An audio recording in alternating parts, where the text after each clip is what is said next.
relation to this cohomology class. So we just try to apply similar scheme to understanding this SPT phase for interacting fermion system. And the first, yeah, there's some additional complication for this fermion system symmetry, GF. GF is a so-called total symmetry of the fermion system. And it's complicated just because, yeah, for a fermion system, we know that we have like a spin 1/2 system, right? And for example, we have a time reversal symmetry. It's a square root minus 1. So that means this time reversal symmetry as a Z2 anti-unitary symmetry, just not, it's not a simple tensor product with a fermion parity symmetry. It's actually in mathematical, we call this, yeah, a non-trivial central extension and specified by this short exact sequence. And in this short exact sequence, we can just introduce omega 2, which also belong to this second group homology with C2 coefficient to specify equivalent GF. So yeah, this is a piece of data we must incorporate for this very generic fermion systems. So for example, here, if we think about this, yeah, this symmetry action of this total group. For example, we have a total group with fermion parity elements, and the GB is a bosonic symmetry. It's a physical bosonic symmetry. Then we do this multiplication. This fermion parity part can be twisted by this omega 2. Yeah, and the omega 2 obviously satisfies this co-cycle equation because it's belong to this second group homology class. And it's also easy to check. Omega 2 with E is identity in the group, and G is some arbitrary group element. It's always equal to 0. Can I ask a question, please? Okay, okay. Thank you. So what is this N of G in your superscript to the like a PF operator? So what is this NG or NH? Oh, yeah, this NG just means you can choose 0 or 1, right?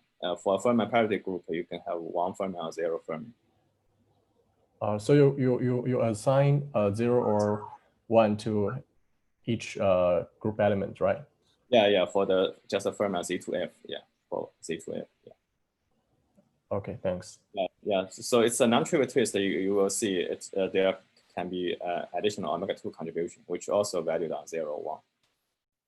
So yeah, that's why you can have a t squared minus 1 for certain, for example, for spin 1/2 fermion system. That's just because it's non-trivial omega 2 extension. Okay, after we understand these basic points of fermion symmetry group, then we can go to the next stage. So again, we use this so-called decorating domain wall picture to understand all these SPT phase for interacting fermion system. So in this cartoon, you will just see, in addition to this bosonic case, we just put some blue dots here, also put some green line here.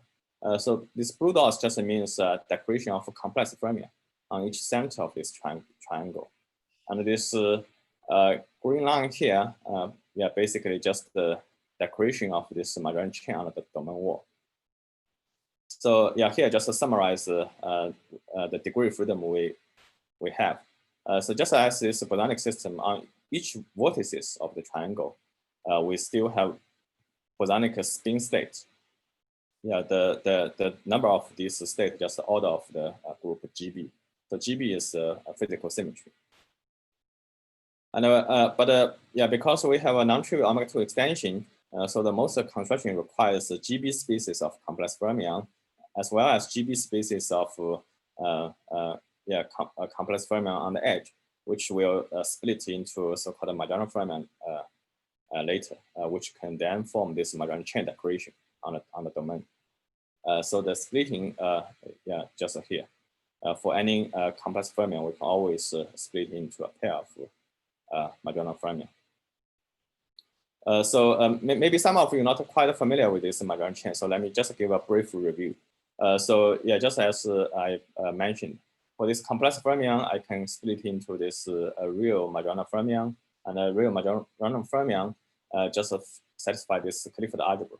And we will see in this so-called P-wave superconductor in one dimension, this Majorana fermion just, in terms of Majorana fermion, just have a very simple formulation, just this Majorana hopping Hamiltonian. And it's representing a non-trivial one-dimensional invertible topological phase, which is actually the only one-dimensional invertible topological phase. That's why it's very unique, and we can decorate on the domain of the usual bosonic SPT phase. And I also would like to mention this complex fermion decoration, also very natural because it's a zero-dimensional invertible fermionic SPT phase. So we can decorate on the intersection line, on the intersection point of the domain.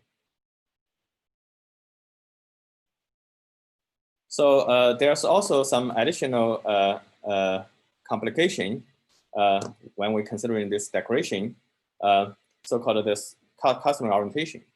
So for a graph with edge orientation, the number of clockwise oriented edge at every face boundary is odd. Then we call it clustering oriented. So that's just just like this convention. And this kind of issues or subtle details is important just because two Majorana diamond states can have the same fermion parity if and only if the transition graph is clustering oriented. So for example, here I show two cartoons. And this arrow actually represents how we order this gamma 2J and gamma 2J plus 1. And in one cartoon is a so-called periodic boundary condition. The Majorana chain ground state have fermion parity odd. And in this cartoon, it has fermion parity even. It's the anti-periodic boundary condition. So if you're not familiar with this so-called clustering orientation, you can just regard this as different types of boundary condition. But when we do the decoration, we can only decorate this fermion parity even Majorana chain ground state, because if it's fermion parity odd, then by definition it's not allowed because because for any SPT phase, the fermion parity must be even, because we can always use a local unitary transformation to relate it to a trivial state. So such kind of decoration is not allowed. So, of course, mathematically, such kind of decoration will violate this clustering orientation. And only this kind of decoration satisfies the clustering orientation. So now you will see that if we really want to do this decoration, there are some additional details. So this detail, I think, also I already show here. You will see some red arrow. So this red arrow actually, it's just discretize the realization of this spin structure on the two-dimensional lattice. So you can do this for arbitrary dimension. So this kind of error set is one allowed or possible setup for this positive oriented triangle, and this is for the negative oriented triangle. You can choose some different error pattern, but they are kind of gauge equivalent. So now we can try to put this data onto the lattice. And here, if we consider the anti-unitary symmetry group, we need some additional complication because for anti-unitary group elements, we need additional H1 GBZ2 data to specify which group elements is unitary, which is anti-unitary. So that's why for generic symmetry, for example, time reversal symmetry with t squared minus 1, the omega 2 is non-trivial and S1 is also non-trivial. So that's why for this interacting fermion system, the story is complicated because these two additional data cannot be avoided. And now we can just go straightforward with symmetry transformation because we know this complex fermion C, which is decoration on the center of the triangle, transform projectively on the symmetry group. So we have this minus 1 omega 2 factor. And similarly, for all these Majorana fermion, we can also have this minus 1 omega 2 factor. But there's a tricky part that, in our construction, if we have this, gamma A, gamma B is splitting from this edge complex fermion. But for gamma B, we must put an additional sign if it's anti-unitary group symmetry, just because this, when we define this complex fermion, the Feynman parity operator involve this I, right? So then this I go to minus I on the anti-unitary symmetry, and we want to this Feynman parity does not change on the anti-unitary symmetry. So that's why on this this for this B fermion, we always require this gamma B go to minus gamma B, for under this anti-unitary action. So that's an additional minus S1 factor here. And then we can look at this decoration data. All the equivalent decoration data just described by this, again, it's belong to this H1 GBZ2. Yeah, just means whether we have a decoration or not. Yeah, basically, this is very simple, similar as this S1. Just choose a Z2 subgroup for any given GB. So this cartoon just shows that in some cases, we must have a Feynman parity violation, or we must violate this clustering orientation on certain link if we have a Majorana chain decoration.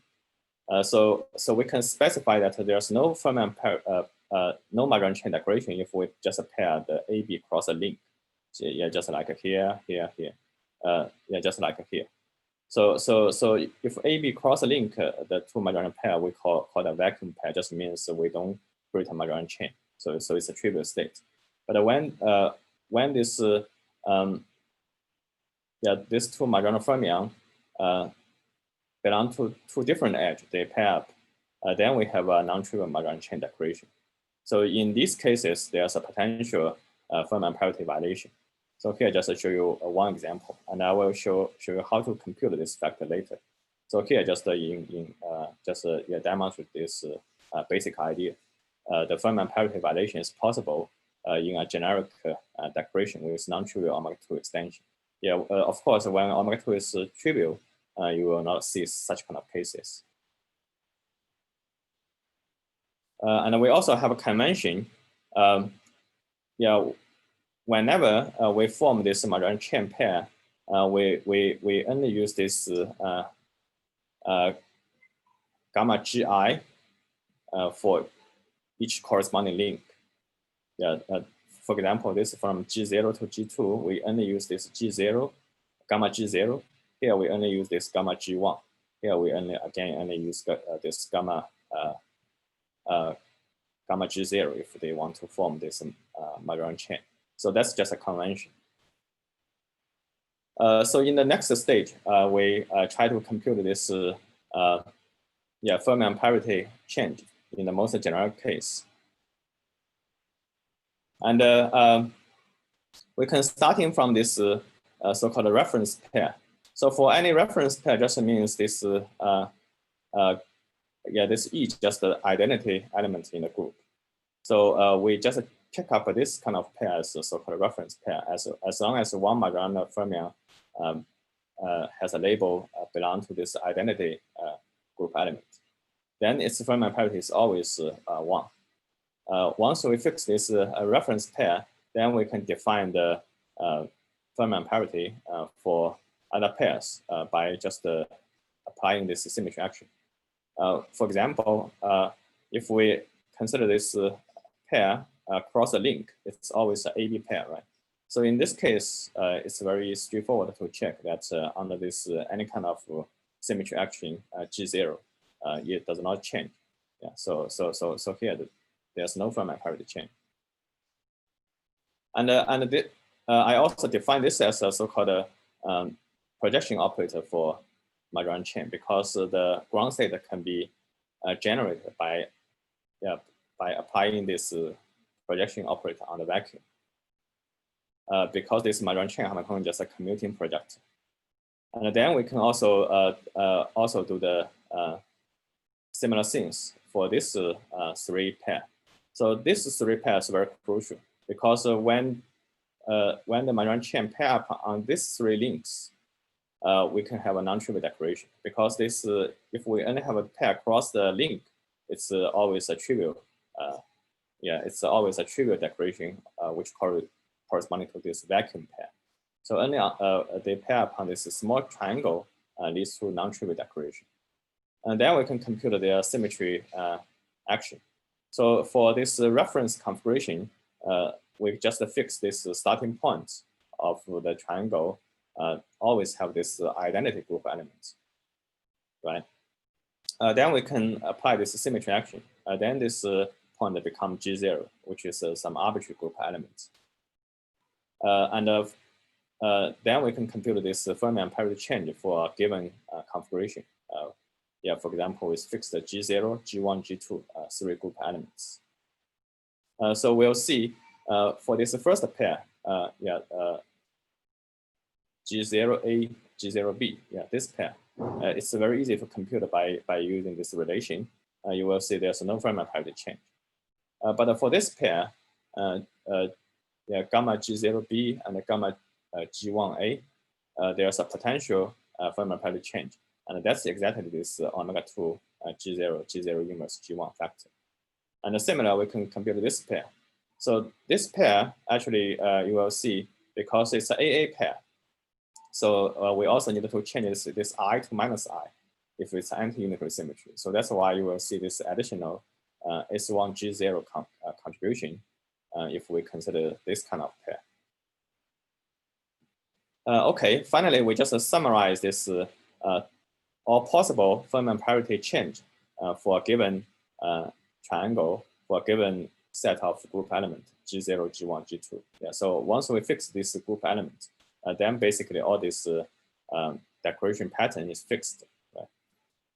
So we'll see the first piece of data contribution basically is just omega-2 times this 2n1. Yeah, why we require this 2n1 simultaneously non-trivial, just because we only, when we consider case, the Majorana chain cross these two links, which is n02 and n1 1 2. Yeah, for this two link, both n1 is 1, then can have a non-trivial contribution. So that's why we have the product here.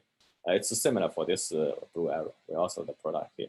And finally, for this time reversal action S1 also require this two link non-trivial. So finally, we can just summarize it in a nice and compact formula. As omega-2 couple n1 and plus S1 couple n1. So yeah, that's a short notation in terms of couple product.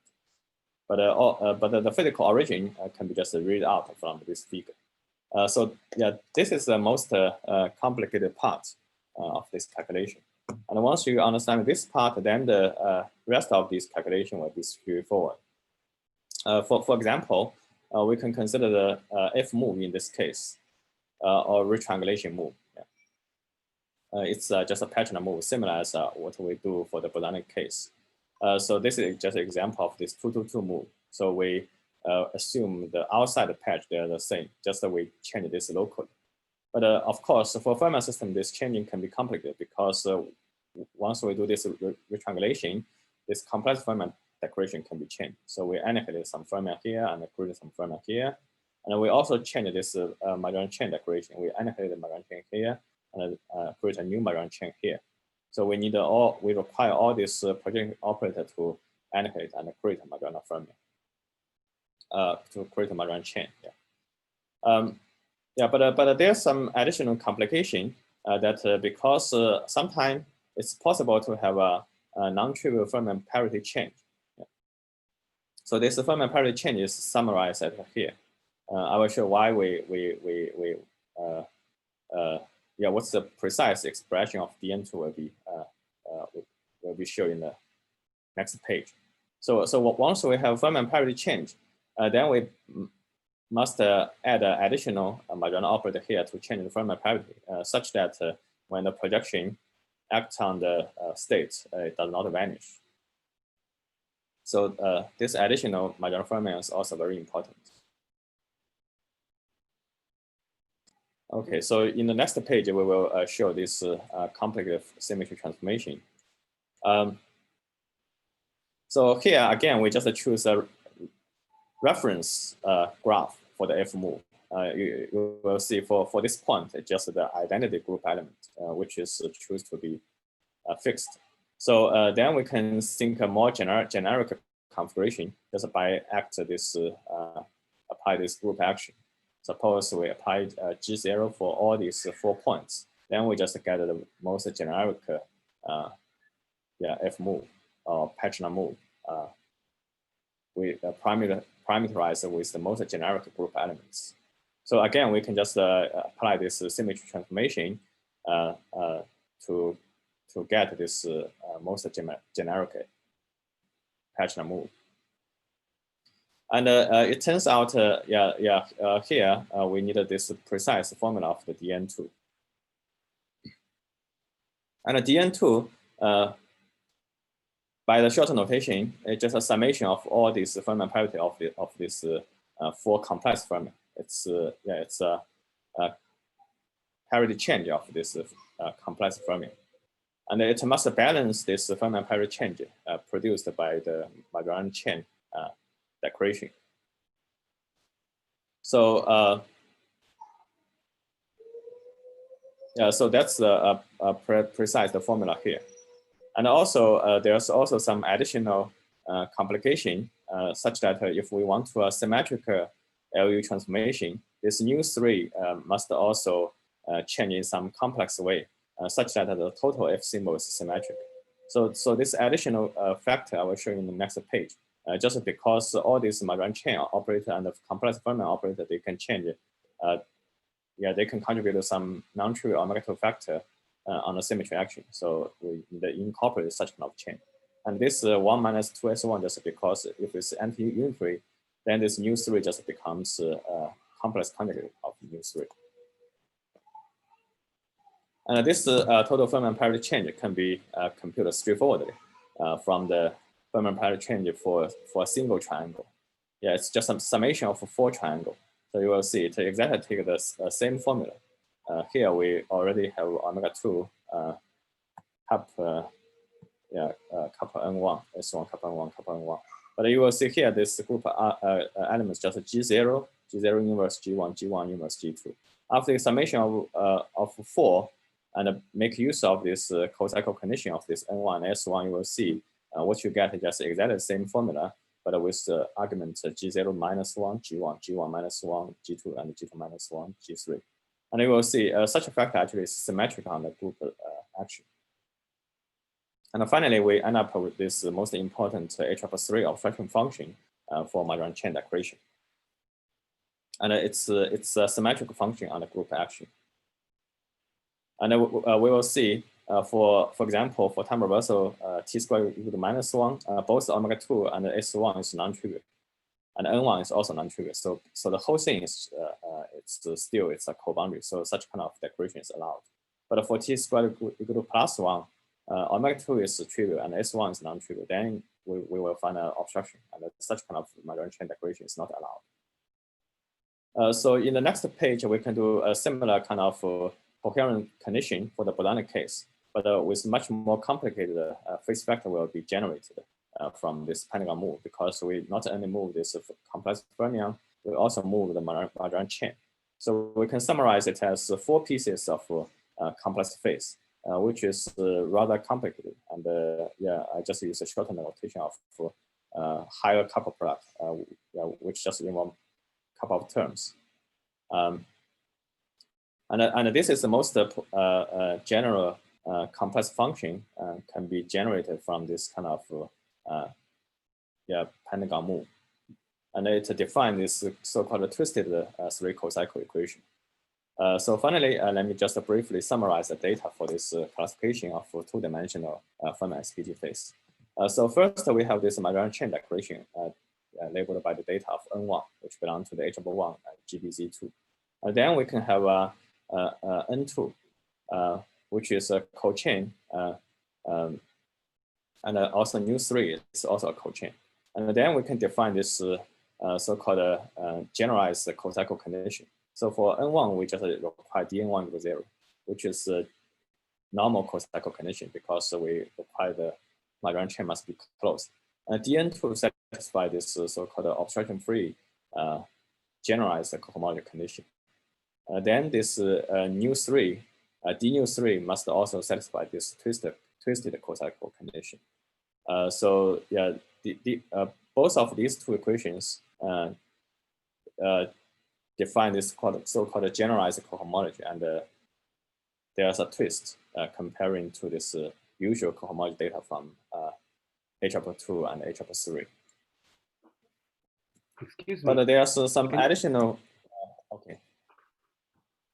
I just have Any a question. Can you remind me what gamma was? Oh, yeah. I will show you in the next. Yeah. Okay.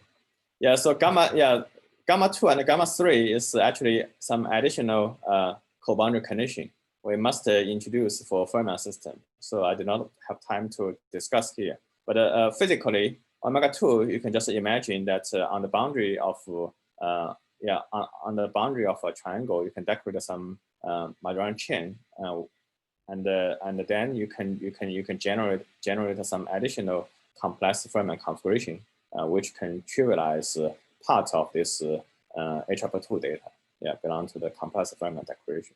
And this gamma 3 basically is a trivialization of some bosonic SPT phase if we embed it into interacting Fermat systems. So that's a physical meaning of this gamma 2 and gamma 3. But if you want to understand this better, actually you can look at this classification of Fermat SPT classification in one dimension. So in one dimension, the story is much simple. We only have complex Fermat declaration, which require this dn1 equals 0.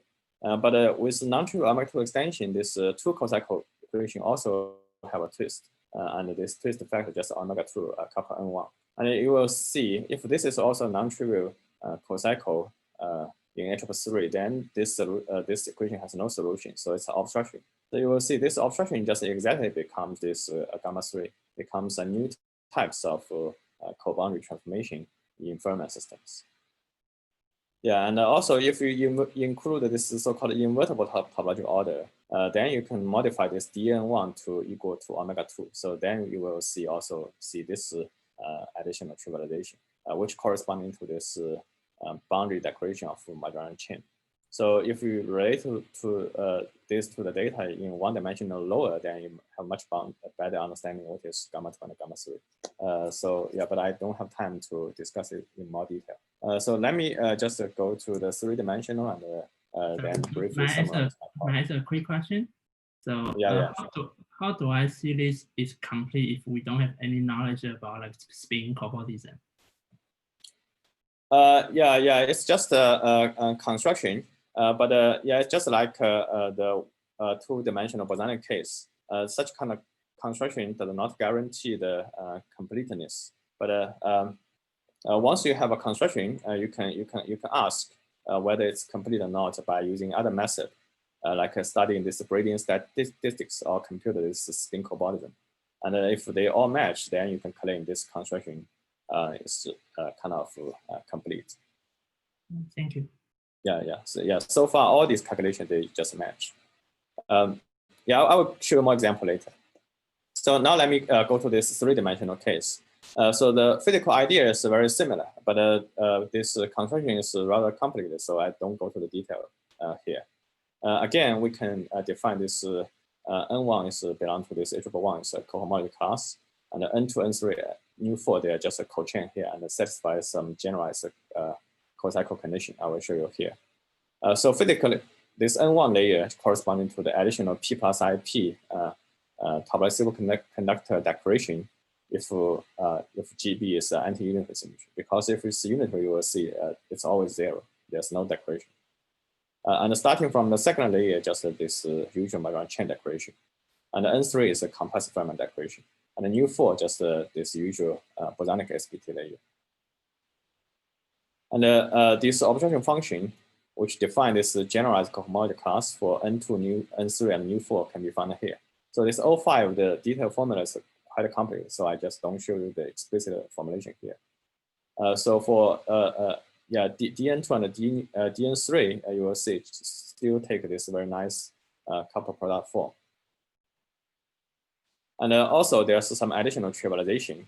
And this trivialization, you will see, they actually comes from the obstruction from the 2 plus 1D case. If we go back to a 2 plus 1D case, we will see some obstruction function here. Yeah, that's obstruction. But because, as I mentioned, in principle, on the boundary of the 3 plus 1D, we can also decorate some invertible phase like P plus IP. superconductor. So there's some additional data contributed from the N0. So N0 representing this P plus IP state, which is decorated on the boundary of the 3 plus 1D phase, and it will trivialize some additional fermatic SPT phase. So we will see this gamma 2, gamma 3 is a generalization of the previous observation function in 2 plus 1D. And gamma 4, it also contains this O4, and also there's some additional piece, which is rather complicated. And so far for this piece, we even don't know its explicit formulation. Okay, so now let me just give you some example. But yeah, for all the non-example, we find that this gamma 4 N0 always vanish, so we don't bother with this piece data. And all these data, they are precise, so we can do the computation. So for example, we compute some finite group, and we indeed find some non-trivial example if we consider the GB equal to Z4 cross Z4 or Z2 cross Z8. We can have a non-trivial Majorana chain decoration. And physically, if we gauge in this global symmetry, for example, Z4 cross Z4, Z2 cross Z8, then we will find an interesting new topological phase. And it can be detected by study this linked loop. For example, we have a Z4 loop here, Z4 loop here, and we will see that for this linked loop, a pair of Majorana modes will be trapped on this linked loop. Like in this cartoon, you can imagine each of the loop trap one Majorana mode. So this is a very unique detection for such kind of new topological phase in 3 plus 1D. And of course, we can also generalize our classification scheme into space group SPT phase by just simply applying this so-called crystalline equivalence principle. Basically, we map this mirror symmetry to anti-unit symmetry and map a spin 1/2 system to a spin 0 system and vice versa. So here is just a computation for this wallpaper group for spin 1/2 electron in 2 plus 1D for 2D system. May I interrupt a little bit? Is it possible for you to wrap it up to finish? Yeah. It's my last page. Sorry. Yeah, okay. Sorry for that. So finally, I will just mention this Lie group symmetry. So it turns out that with our formulation, if we replacing G and BG and using the so-called Borel cohomology, we can also compute the classification for Lie group. For example, we can compute this tenfold away, and we find all these results exactly the same as the previous calculation by using spin cobordism. And the potential reason is because in a recent unpublished paper by Chen Wei and Menqiang and Shangqiang, they show actually this domain wall decoration scheme is equivalent to this Atiyah Herzberg spectrum sequence. And this kind of spectrum sequence also apply for Lie group. So in summary, we construct and classify SPT phases for interacting Fermat systems in 3D with arbitrary Fermat symmetry GF. And all three-dimensional topological phase in interactive Fermat system actually can be realized by gauging certain fermatic SPT states. Yeah, that's a conjecture by Tianlan and Xiaogaomen. So if this is true, then we believe that our construction also gives rise to all possible fermatic topological order in 3 plus 1D. And also, according to this crystalline equivalence principle, our scheme can also be applied to classifying point group or space group SPT. So finally, there's a very interesting observation that for the new type of topological phase we discovered from this decoration of Majorana chain construction.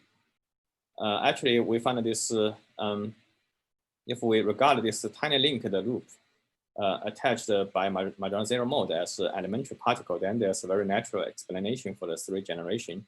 And also we can provide a semi-classical calculation for the mass mixing matrix for neutrinos, and which is intrinsically close to the experiment results. Okay, thanks. All right, thank you. Thank you for your nice talk. For the time reason, so let us just have one questions. So then for the rest question, we can move to the discussion section. So anyway, any questions? I have a quick question. Mm-hmm. So, from your construction, how do we derive the staking law of different phase? Can you repeat the question again? From your construction, so how do I see the staking law, the group structure for the SPT phase? Oh, the group structure, right? Yeah. Oh, yeah. So in 2+1D, yeah, the group structure is rather complicated, but in principle, our construction can compute this brute force. Yeah, you can just by stacking two of this SPT phase, then you can check this new data for example, we have, yeah, let me give you the example of 2+1D. If you stack in this 2 N2 and N2 prime, then you can get some first let me just say we're stacking N1 and N1 prime, then we can get some new data of N2. And then we can also stacking N2 and N2 prime, we get some new data of new 3. But when you stacking these data, there could be some additional twist. So in general, it's not easy to compute. But for particular example, we can still compute it explicitly. So that's why we can find the group structure in this particular example. Yeah, so here, like for this space group, for a very generic case, we only know the total number. We don't know the group structure so far. Thank you. All right.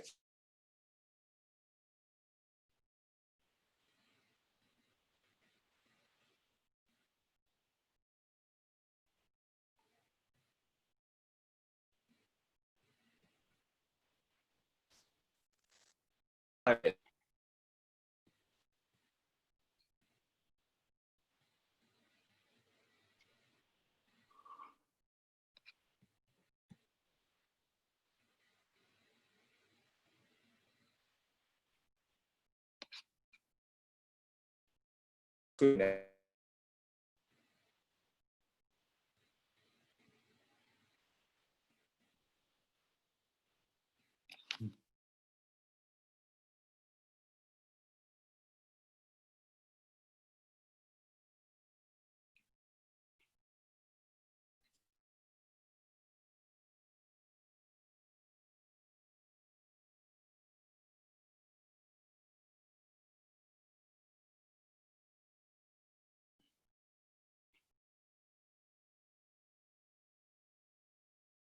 Hey, Liang, cannot hear you.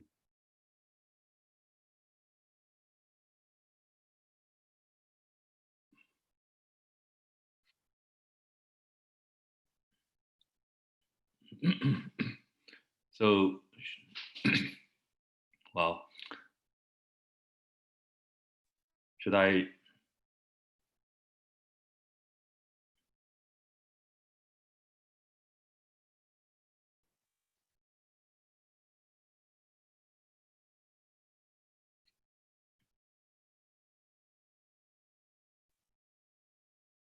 Okay.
Hi. So the audience asked whether they can have a slide, a copy of your slides. I make you a co-host. Oh, for my slide? Yeah. Okay. Because Liang was somehow silent. Yeah. He told me he has a problem where he need to restart. Okay. For in the first talk, I need to restart. Yeah, So it's good that we have two people, right? What happened. Let me see. So just 1 minute.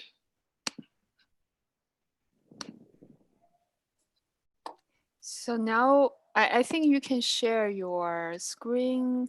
Okay. And also. Sure. Yeah. Just...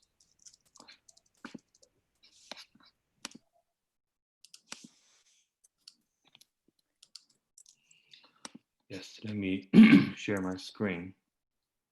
Oops. So can you hear me now? Yeah. Yes. Very good. Okay. Yeah. So. Okay. Yeah. It's It's a little double unstable. issue. I don't know what's going on. Yeah. Yeah, for me too. I need to restart the first talk. Yes. I will see your screen. Yes. That's yeah. wonderful. Oh, maybe let me send the file. Yeah. Then it's not very.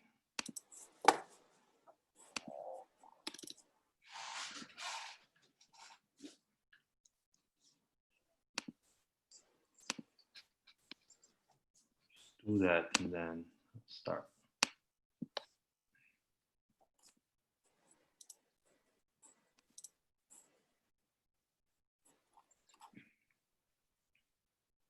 Okay, and then let me share my screen.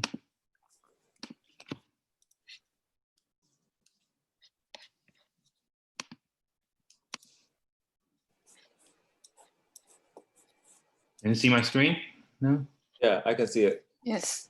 All right. So everything ready, right? So Yes. let's just start the second talk. Sorry for all this technical problems I've encountered. So anyway, so our second speaker is Meng Cheng from Yale University, and he's gonna talk about the fractal topological phase and coupled layer and beyond. Go ahead. Okay, so thanks. First, thank the organizers for inviting me and putting up this wonderful conference.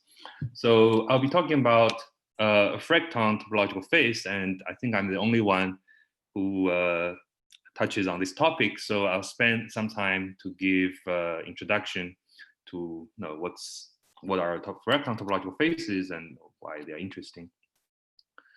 Okay, so get started. So of course we are all interested in gapped quantum phases, as you have probably heard from yesterday's talk, that we are thinking about a many-body system, quantum many-body system on a lattice with local interactions, and we assume that the system has let's assume that the system has a gap in the thermodynamic limit. Okay. Now, for such systems, there's a well-defined notion of quantum phases given by adiabatic continuity between the ground states of different Hamiltonians. Here I just show a two-dimensional plot in a parameter space of 4 Hamiltonians, and if these two Hamiltonians can be adiabatically connected to each other by smoothly varying the parameters, and the ground state of h of 0 is transformed to ground state of h of 1, then we say that these two ground states are in the same quantum phase. And different regions, different colored regions, are different phases separated by phase transitions. But the important further distinction was first pointed out by Xiaogang and Beizhen. That is, we further need to distinguish quantum phases that are liquid-like and non-liquid-like. And the question arises because we have to take sequences of systems of finite volume to approach thermodynamic limit. Okay. And for gapped quantum liquid, what it means is that, well, for a gapped system or a topological order system of a certain size, we can grow it, we can make it larger by just bringing additional trivial states, and then put these two things together, and then doing some local unitary transformation, or just adiabatically evolve the composite system until we get to a larger system size, until the system size becomes, or until the system becomes a topological order state on the larger size. Okay. And if this is possible, then we say this is a gapped quantum liquid. Okay. So gapped quantum liquid captures part of the, some of the features we expect from a system that can be described by a quantum field theory. Okay. So it's natural to kind of conjecture that gapped quantum liquids are actually described by topological quantum field series at low energy. But no, the definitions, of course, meaningful only because there are non-liquid states. And a simple example, but an extremely boring one, is just a stack of two-dimensional topological order faces in 3 dimensions. Okay, I'm not aware of any non-liquid states in lower dimensions, but in 3D, because of the existence of two-dimensional topological order states, you can just stack them up and you get a 3-dimensional gapped face. But this is not a liquid, because if you want to grow the size of system, say you have to add additional layers, but these layers cannot be just generated from adding trivial states. You have to add these 2-dimensional layers, which are long-range entangled. So this makes it a non-liquid state. And you can also see that different number of layers correspond to different number of topological ground states degeneracy, so they cannot be adiabatically connected to each other, for systems with different number of layers. So we have a nice classification of bosonic quantum liquids, well, also fermionic, I'm sure, I guess, but here I only give the bosonic ones. So we know that in 1+1, there are just all trivial states. Here, there are no symmetries. And in 2+1, it is, well, at least believed, and with very strong evidence, that all the topological order states are described by a unitary modular tensor category. And in 3+1, the recent work of Kong, Tianlan, Xiaogang, Zheng, and Johnson, Seal, Johnson, Freight have provided provided strong evidence that everything is topological gauge theory. Okay. So all these are very nice, but there are these in recent years, a new class of models have been discovered. They're all in 3+1 that just simply do not fit into this framework of topological quantum liquids, but this class of topological quantum liquids. And in some sense, they are much more interesting non-liquid states. So the first example was actually discovered very long ago in 2005 by Claudia Chaumont, was known as Chaumont's model, and was just forgotten for almost 10 years. And it was under the name of quantum glassness. Okay. And after 6 years, there was another model that came up by Jo-Won Har in the context of quantum information theory as a self-correcting quantum memory in 3+1. That is a lattice model that I will describe briefly. And he actually put up 18 models of this kind. And this is the most famous one, the first one out of 18. So we don't really have a mathematically rigorous definition of Fractal phase yet. Well, not even quasi-rigorous definition. We don't have such a definition right now. So I can only describe some kind of phenomenology of a Fractal phase that are commonly accepted as common features of Fractal phases. So these are still gapped quantum phases, typically defined on a lattice Hamiltonian. And you get topological degeneracy on torus just as all the Fermalian topological faces in lower dimensions, or TQFTs. But the degeneracy typically grows with linear size of system exponentially, meaning that if you take the log of the ground state degeneracy, this log asymptotically grows with this linear size of system.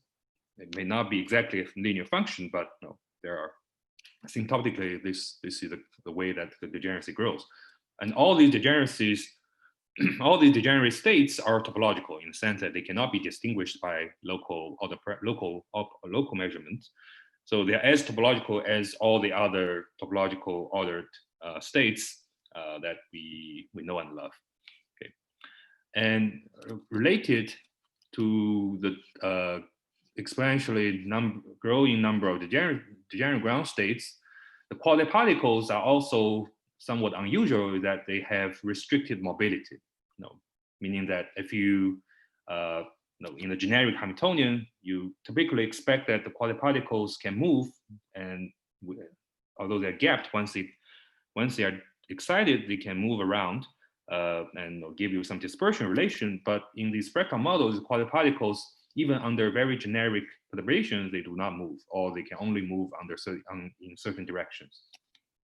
So the stack of two-dimensional topological order states is a toy and a boring example of fractal phase. It satisfies all the three has all the three features that I mentioned, has topological degeneracy on the three torus that grows exponentially with the number of layers, and the quasi-particles are anyons in the 2D layers, so it can only move in the two-dimensional planes. Cannot really move in the third direction. Okay. But there are much more interesting examples as I show here. So let me describe one such model with more details. And this is kind of the prototypical model for a large class of fractal faces. And first, due to its simplicity, it's much simpler than the two models that I mentioned earlier. So it's called X-cube model. And the model can be easily written down on a cubic lattice. Okay. So let's consider a cubic lattice where we have qubits on each edge. This is a bit like the usual Z2 Tori code in 3 dimensions. We have qubits on each edge, and the Hamiltonian terms are drawn here. So the first term is just the product of all the Pauli X operators on the qubits on each edge for one cube. So you just multiply the 12X Pauli X operators, and that's a sum over all such products. And this is the first term of the Hamiltonian.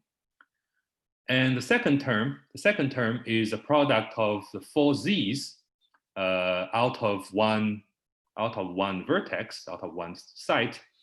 And there are 3 ways to choose these 4 Z's. Well, the 3 planes, XY, YZ, and XY, YZ, and XZ. So you just multiply these 4 Z's and then sum these terms up.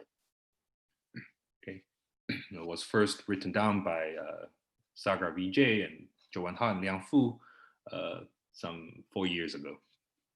So it's a simple model. I mean, simple in the sense that it's not that complicated compared to the usual Z2 Tori code in 3 dimensions. However, the excitations are very different.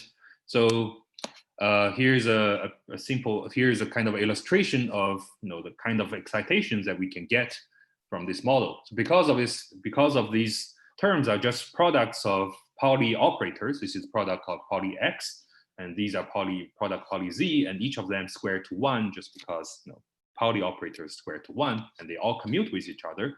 So the ground states just simply minimize all the terms simultaneously and set the values to 1. So if we choose the coefficients to be negative, and excitations are generated by flipping one or several of these terms to -1. Okay. So there are obviously 2 kinds of excitations. One is flipping some of these cubes to -1, and these excitations if you play around these models a little bit, you see that you cannot generate just a pair of these cube violations. You have to generate at least 4 of them at once. And the operators that generate these 4 are actually supported on a sheet, on a square sheet like this. And I emphasize that this is really a square sheet. It's not like a fluctuating membrane. It's really a rigid sheet like this. It doesn't have to be a square. It could be a rectangular sheet, but it has to be a sheet like this. And you get these violations at the 4 corners of this square sheet. Okay, and you can only move them by just making the sheet larger. So you can maybe you can move the 4 of them together, or move these 2 together just by growing the sheet in some direction. Okay.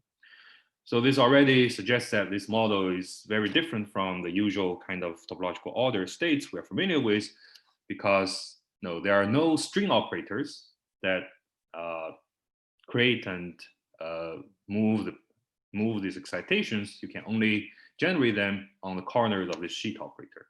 Okay. So if you have one of them isolated somewhere, and the other 3 are moved far away, you cannot really do anything to this guy by local operations. So they're just stuck there. It will just stuck there. Okay. Now, the other kind of excitations are the violations of these Z terms. And it turns out that now you can create a pair of them, okay, by a string operator along this line, along this blue line. However, you can only do this along this line. You cannot make a turn. You cannot turn it around. When you turn it around, you have to, when I turn it to a different direction, you have to generate additional excitations. So there are no cost-free ways to extend this string operator in the different direction.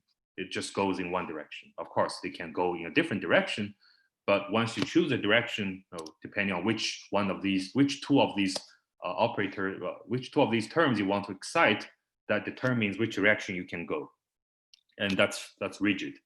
Okay. So so there are these completely immobile cube excitations, and they are called fractons, and then there are these excitations that can move along a line, and they are called linons. Just names that we cook up to describe these particles with restricted mobility. Okay. And we can also compute the ground state degeneracy on a torus, just by imposing periodic boundary conditions on the cubic lattice. And this is a stabilizer model, so it's easy to count the number of ground states. And the result we get is 2 to the 2Lx plus 2Ly plus 2Lz minus 6. So there's this exponentially growing piece, but then there's also a constant offset. Okay. And all these ground states are topologically protected. They cannot be, they are not coming from some local stuff. It's really topological. They're all topological ground states. And I just mentioned that because of these Z2, because these Pauli operators, so all excitations have kind of Z2 fusion. So they only take value plus minus 1 for these terms. Okay, and I'll just show one more example just to get some idea of how bizarre these models can behave. So this is another model, and it's again written down on the cubic lattice, but this time we have 2 qubits per site, not on the edge. On each qubits are defined on each site, and there are 2 qubits per site. And again, these Z's and X are Pauli X and Z operators. The I is an identity operator. So the Hamiltonians are just sum of these 2 terms, okay, 2 cubic terms. And again, you cannot create just a pair of excitations. You have to create them following a particular pattern. This pattern is like a tetrahedron. You can create excitations on the corners of a huge, not just tetrahedron, it's actually a kind of fractal shape in 3 dimensions. You can create excitations. The minimal one is a tetrahedron, but you can now imagine stacking them up to grow it larger and larger, and you get 4 excitations on the corners of a kind of huge 3-dimensional Sierpinski three-dimensional version of Sierpinski rankit in some sense. And the bottom line that there are no string operators of any kind in this model. So all excitations are immobile, completely immobile. And you can also count the number of ground states, say L by L by L torus. And here, the figure just shows a log, the base 2 log of the ground state degeneracy. And you can see that it has an envelope that is roughly growing linearly. Okay, this is from L to 100. This is from L to 1,000. You can see that roughly there's an envelope that grows linearly, but it fluctuates wildly, extremely wildly, across different size of system. Even you change the system size by 1, L goes to L plus 1, the ground state can change by a lot. Okay. So all these features are quite bizarre, and it's obviously not a topological quantum field theory of any kind. Right? The topological quantum field theory does not care about the size of system, at least not to this extent. And obviously, all these models have a very strong dependence on the underlying lattice, at least naively, and they somehow remember lots of details of the lattice structure, at least the size of the system, for example. Okay, so you might wonder that I just give you 2 very special isolated examples, but turns out that there's now a huge list of models that are fractonic in one way or another.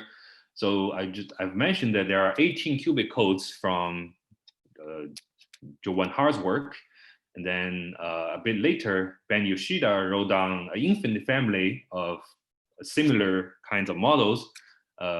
He called it fractal spin liquids, and XQ model and similar models, checkerboard, Chamon, and then there are a few very general constructions that I'll briefly touch upon.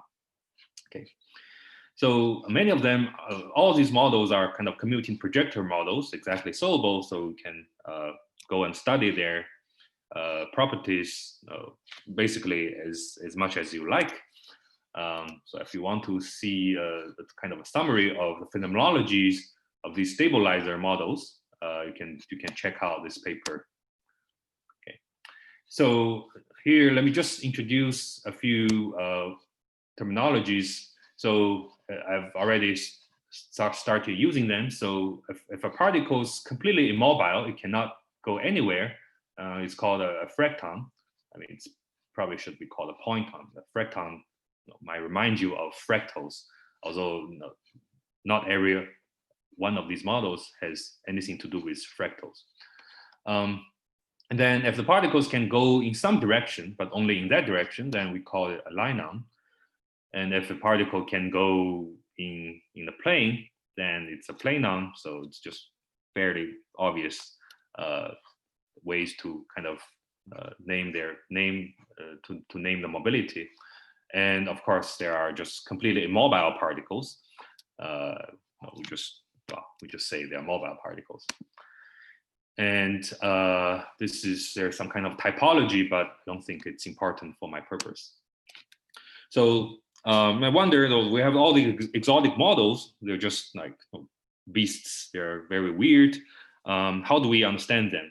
Whether are they related to the TQFT that we are familiar with in any ways? Or so how can we kind of fit them in some kind of nice framework?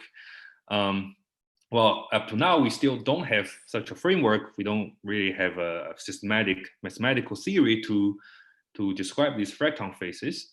But there are ideas that there are recent ideas that can sort of at least encompass a large class of fractal models by connecting them to TQFTs. That's something that we like to see, connecting to TQFTs.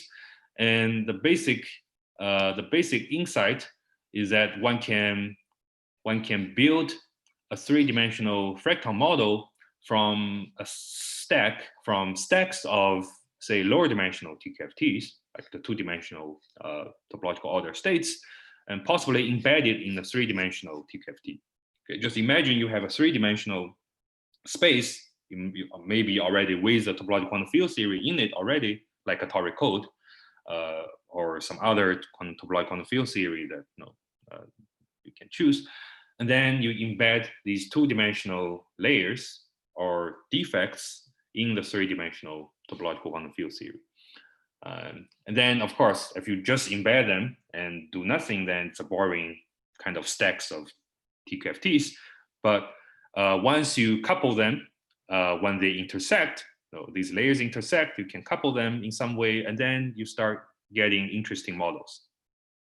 And this is and these couplings kind of determine the mobility of excitations. Okay. So I'll just show one example of such a kind of stacking construction, such a network construction. So suppose each of these layer is a two-dimensional Z2 toric code, just the mundane Z2 toric code that we are familiar with. And we know that Z2 toric code has four kinds of anyons: one, the vacuum, E, M, and the bound state side. Okay. Now, suppose you have two such Z2 toric codes intersecting each other, and we want to figure out what happens at the intersection line, right? So to see what happens, let's kind of cut these two layers into four pieces, and they are joined together at this line.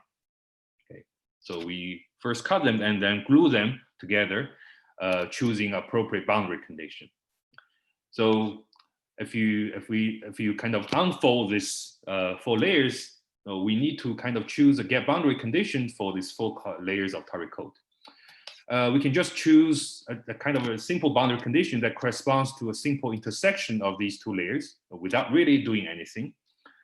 So a particle from here can just go to the other side, or a particle from the top part can just go to the bottom without doing anything else, and that gives you a trivial intersecting layers. And here, this way, we just get boring stacks of two-dimensional toric codes. But we can do things a bit differently. So, for example, we can still allow the E particles to just kind of pass through this boundary, without encountering any other effects. But when the M particle tries to go through the boundary, okay, it has to emit an E particle to either this side or this side, doesn't really matter. Which means that we condense these three particles at this junction, at this intersection line. And similarly, we condense these three particles, M, and E. And you have to condense more just by combining these kind of generating anyons in the condensation. But this way, you can convince yourself either through an explicit lattice model construction, or just by thinking about what happens when you bring in an anyon at this intersection, and what happens when it tries to go further, that this actually gives you the X-cube model.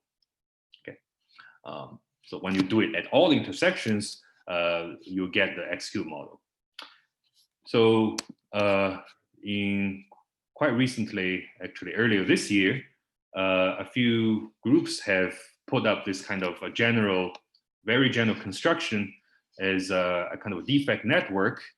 This is a name in this paper by Asen, Baumesh, Slagle, and Williamson, and Xiaogang Wen also, and Zhuwen Wang studied a similar kind of construction under the name of a cellular states, again, because of this kind of construction, that is, you first split the space into cells and then put topological order states on each possible cells and then glue them in some appropriate ways.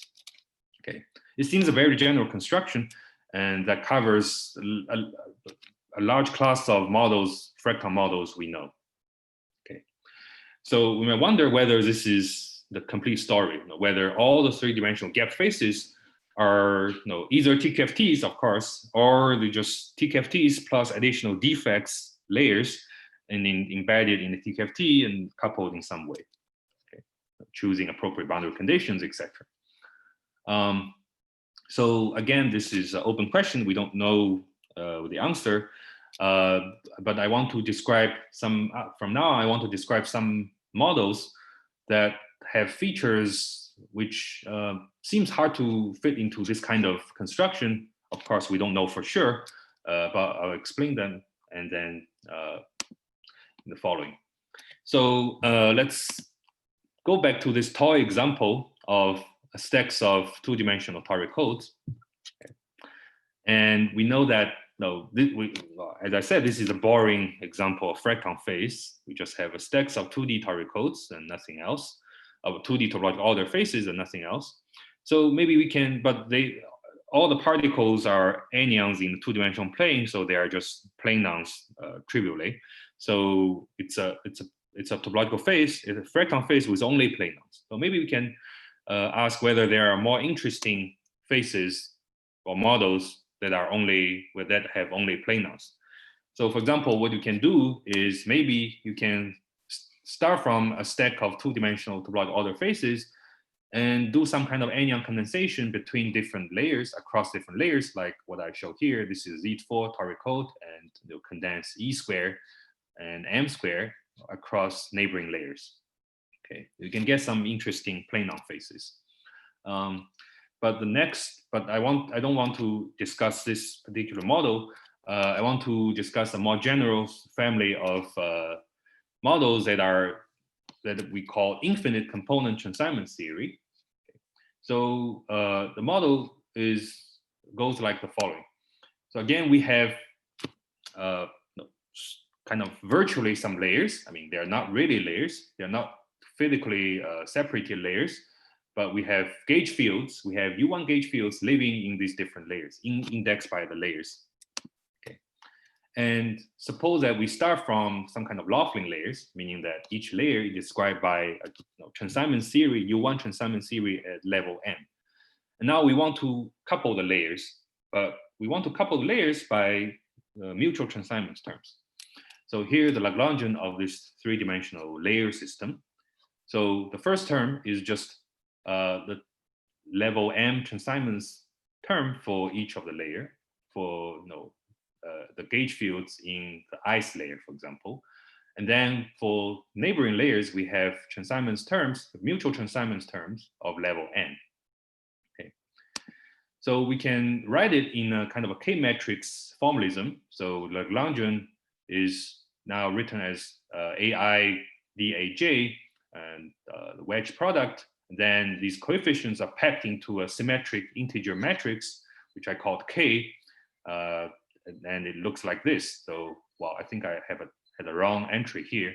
So the diagonals are just the same M, coming from the first term, and off diagonals only appear next to the diagonal lines. You only have these off diagonal elements, and these are the neighboring the mutual consignment term for the neighboring layers.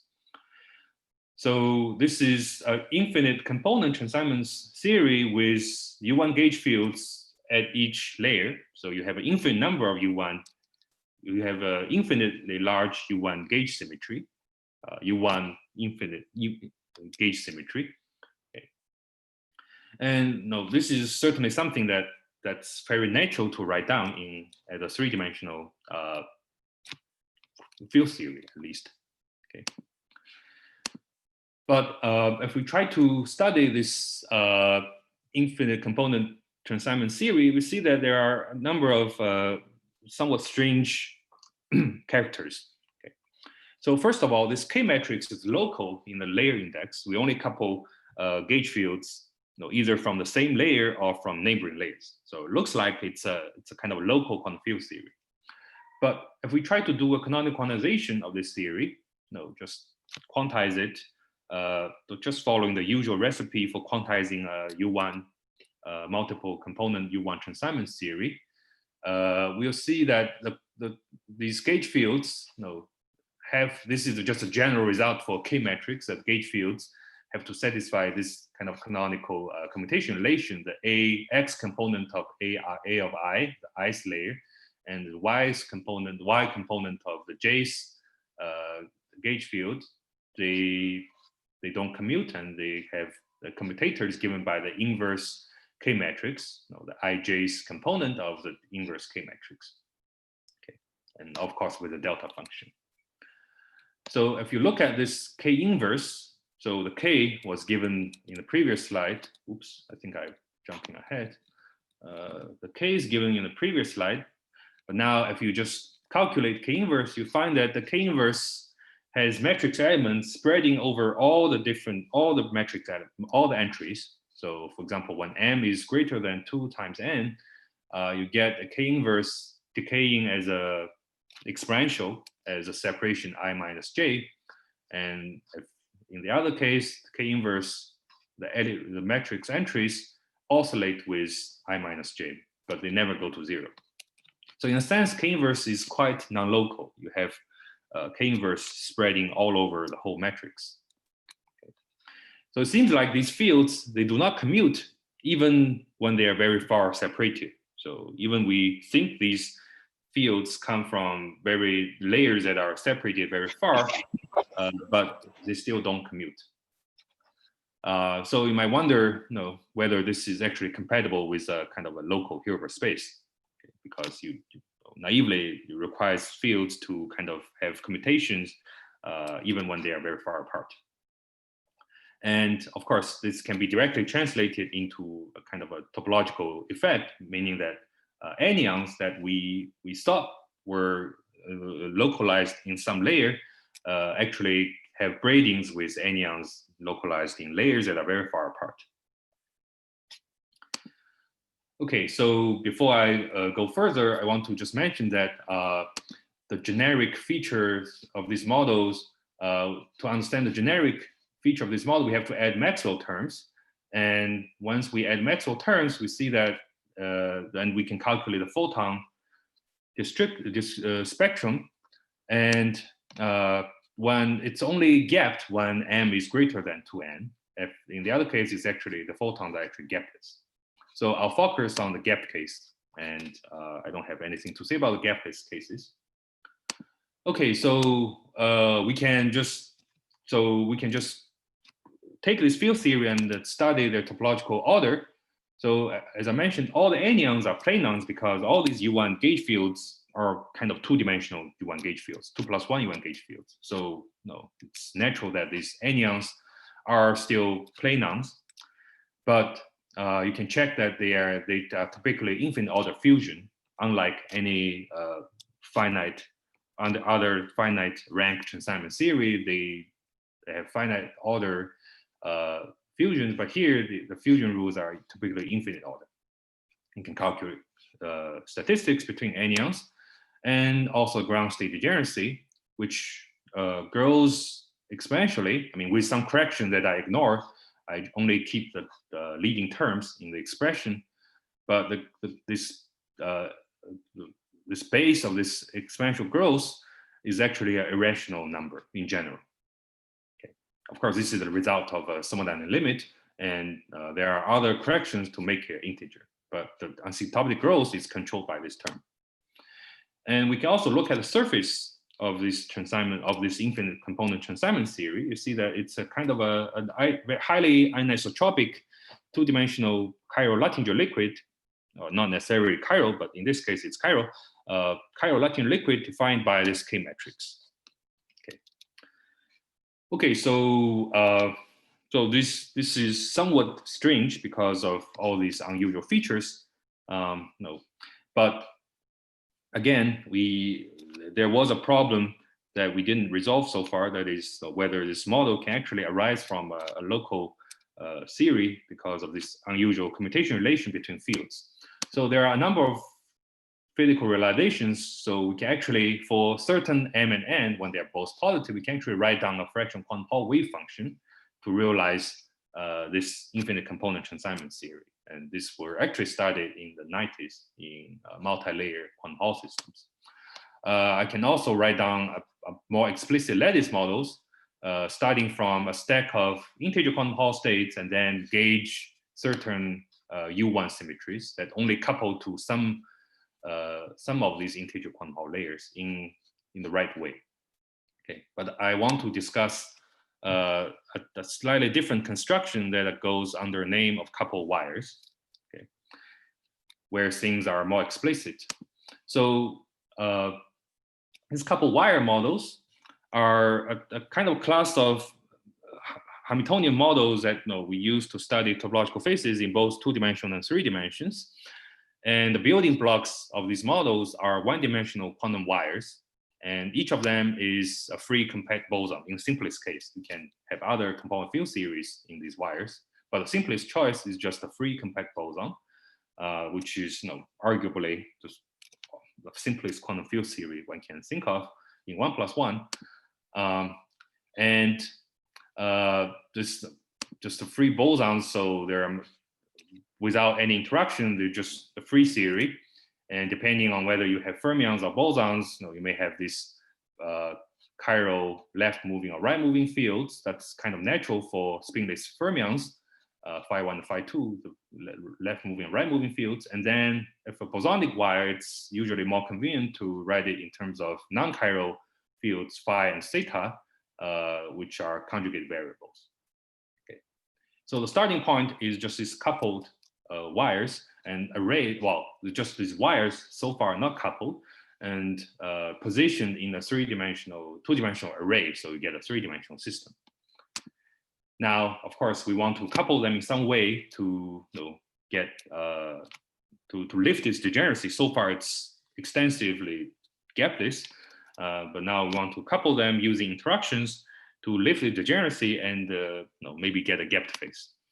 So the first example that I want to discuss is a coupled wire model for this infinite component consignment theory. Okay, so the kind of interaction is schematically shown here, and I mean, I don't think one needs to read into all the details.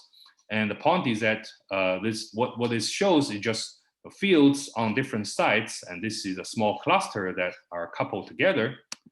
And we add all these fields up. These are bosons. These are free bosons in 1D. So these are just angular, well, these are just phases or angular variables. We can add them, and it's compact. So interactions have to come in this kind of cosine. Okay, so these are just cosine of the sum of all these fields in this small cluster. Okay, and then we just sum over all such terms, translate it to different parts of lattice, and then turn on this interaction. Okay. And let's assume that interaction strength is large enough, so these terms open a gap in the spectrum. And again, we can show that just by analyzing the Gaussian limit of this model, that when the m is 2 times larger than 2n, the bulk is fully gapped.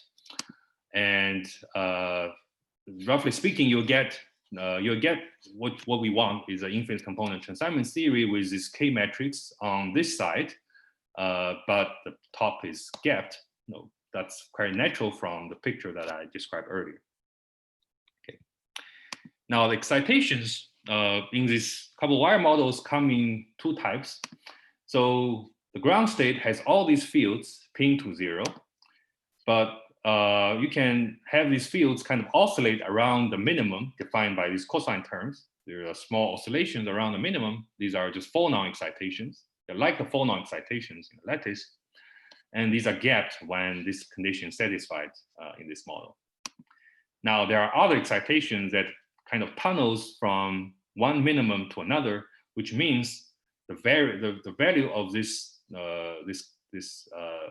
capital theta kind of winds from 0 to 2 pi in a very short distance along the wire.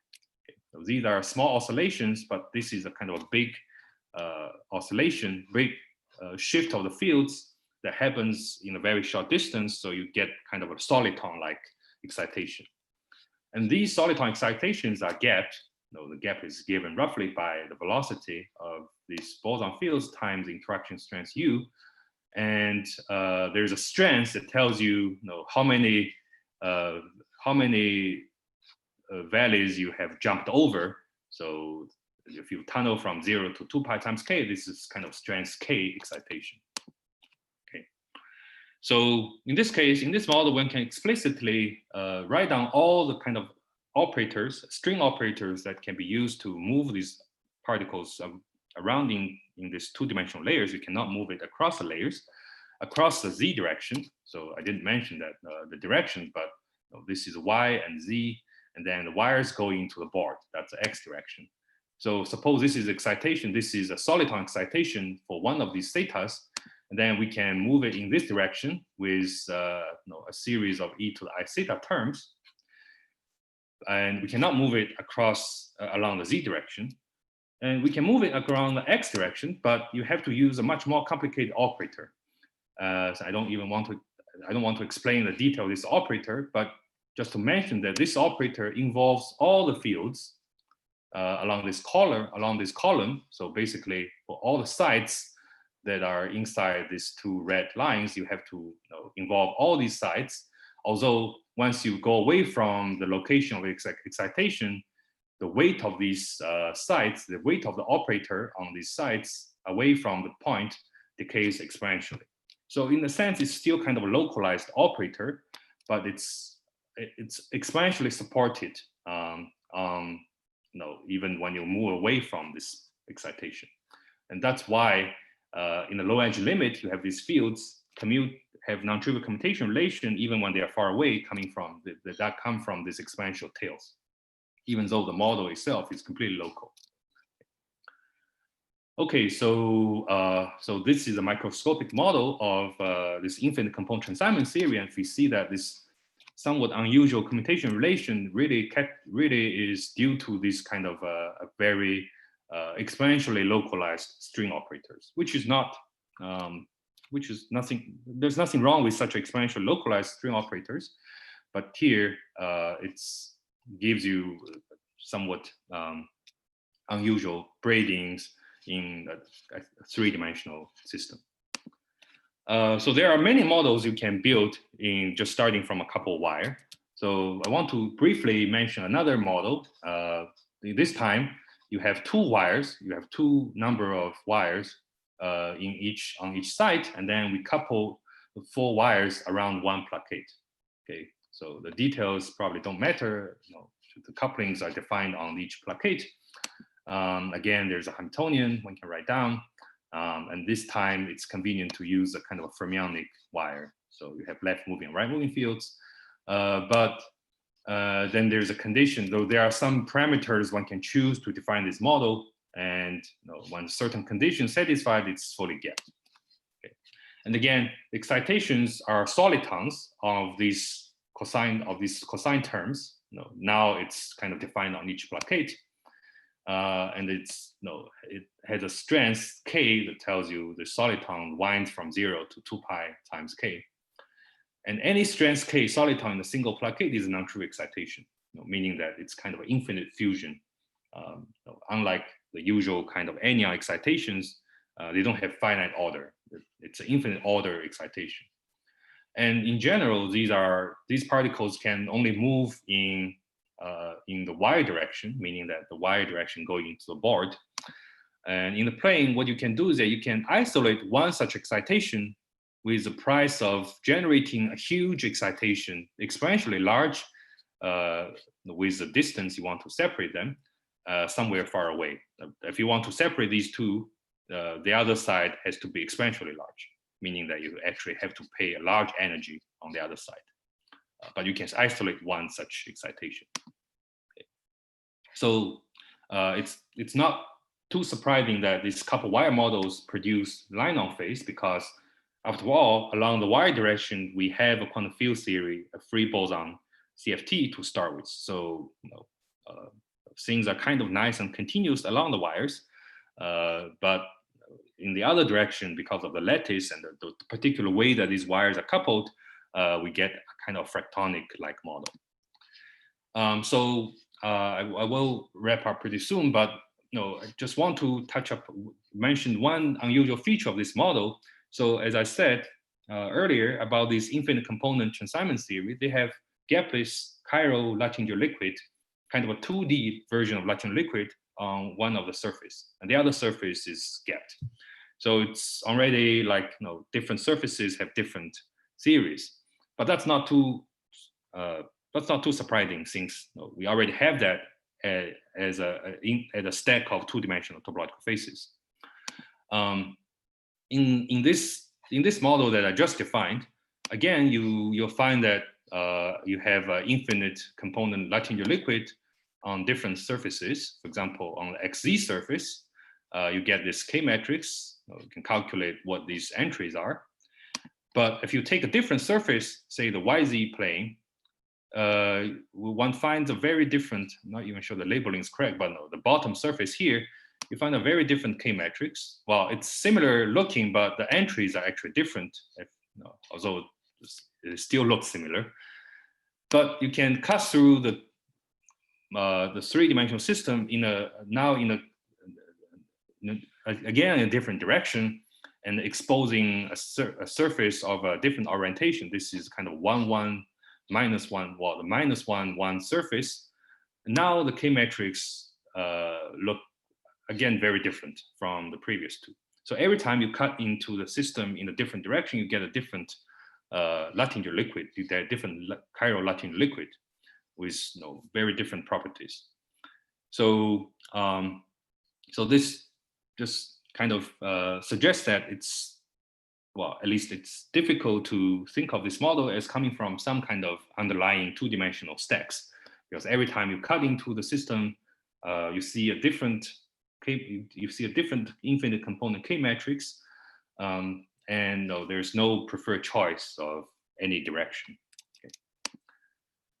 Okay, so let me just summarize. So just maybe the take-home message is that for this audience, that there are a rich variety of non-liquid gap faces in 3 dimensions, and most of them occur in these fractal models, and many of them can be obtained from this 3D TKFT plus the stacks of 2D layers or defects.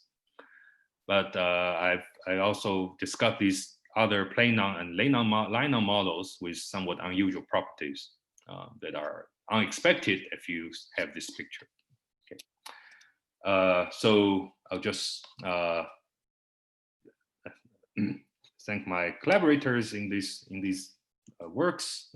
Dominic Williamson now have moved to Stanford, and Arpit and Joe, they're graduate students at Yale. Arpit will start in Caltech soon. And then these collaborators from Caltech, Xie Chen's group, John McGreevy, and Michael Levy. So thanks for your attention. Thank you. Let's thank speaker. Maybe we have only time for maybe 1 minute. We're sorry, 1 questions for single questions before we take a break. Oh yeah, NASA and Cyber wanted. Oh, sorry, yeah. I was just not paying attention to the chat because of the screen sharing, and also no, it's okay. NASA, you want to ask a question? Yeah. So thank you for the talk. I actually was paying attention. Oh, I was not paying attention. Sorry, I was. So you described models constructed out of planes and models constructed out of wires. So right. The next thing would be models constructed out of points, and it's the same as doing nothing, because every system is really a system made of points. So what's the benefit of the lines and the planes in the construction? Because you can always embed them in models of points, right? And the models of points are everything.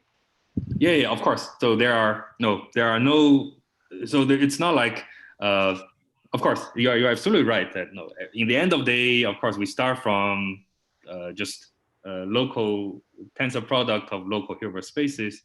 But I think one reason to think about these, starting from some planes and starting from some wires, is that we already know what happens at least in this lower dimensional system, right? So we can write down a nice field theory in the 2-dimensional plane, can have this nice field theory in these 1-dimensional wires, and we know how to manipulate these field theories.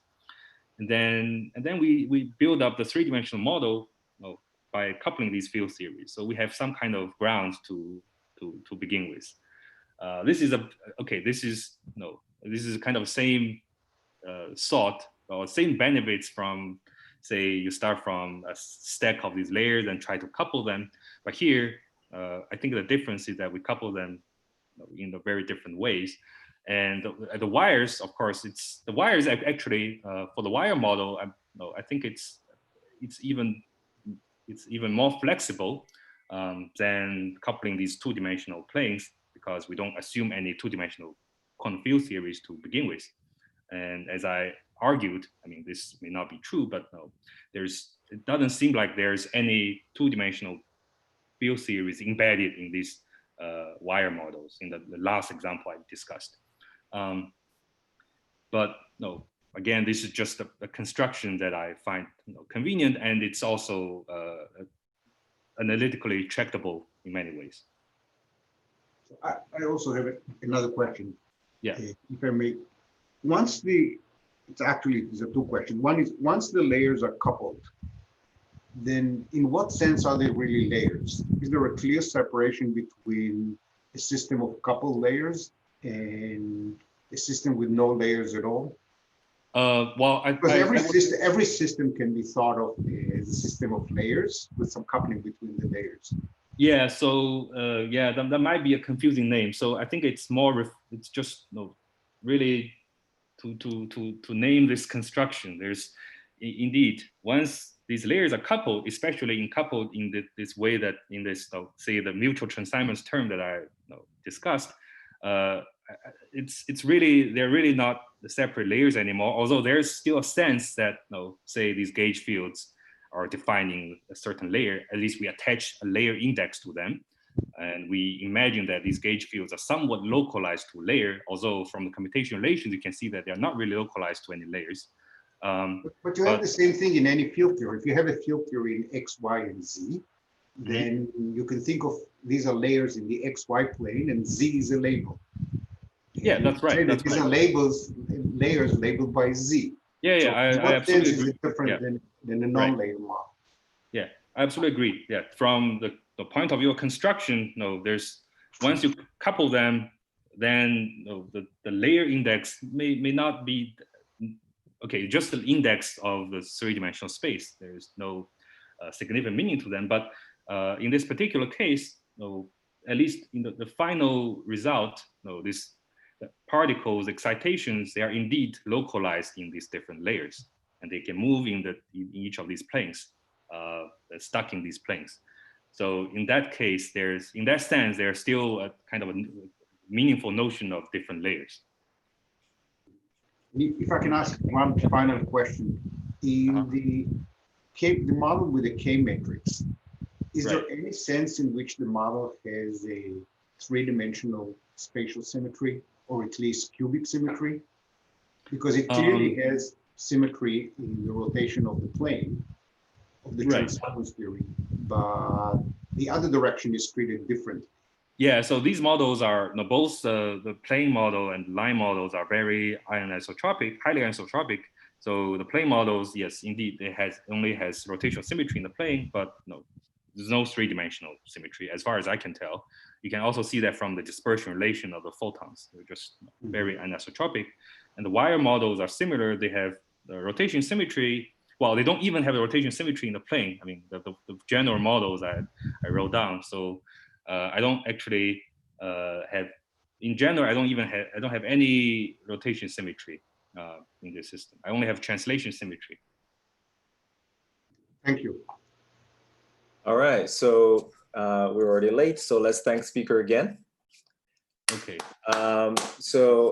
Let's, I think people want to have a break, and so let's have a 10 minutes break. So we start at, let's say, what is it, 2:15?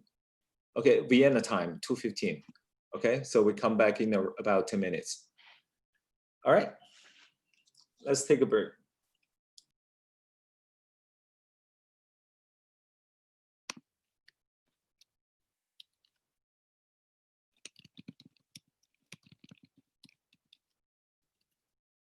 So Julian, are you there?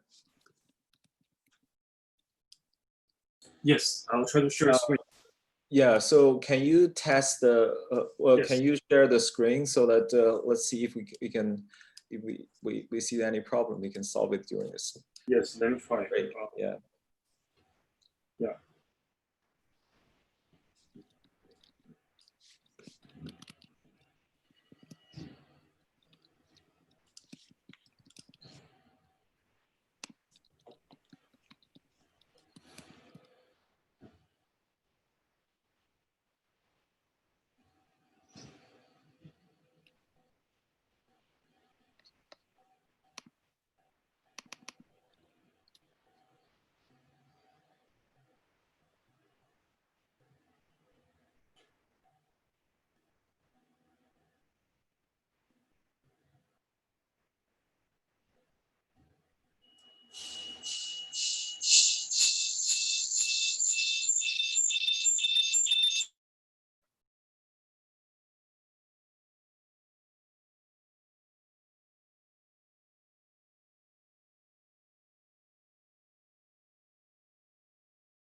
Oh, Juan,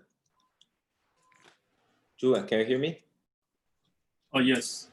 Can you make it full screen? Looks like Yeah. you are not in the. Yes. Yes, I will make full screen. One thing I'm not sure is that why there's a black spot here. I didn't manage to make even further full. No, I think it looks fine to me. I don't see, there's nothing. Anyway. Yeah, I see nothing there when you. Yeah, it looks perfect, right to me.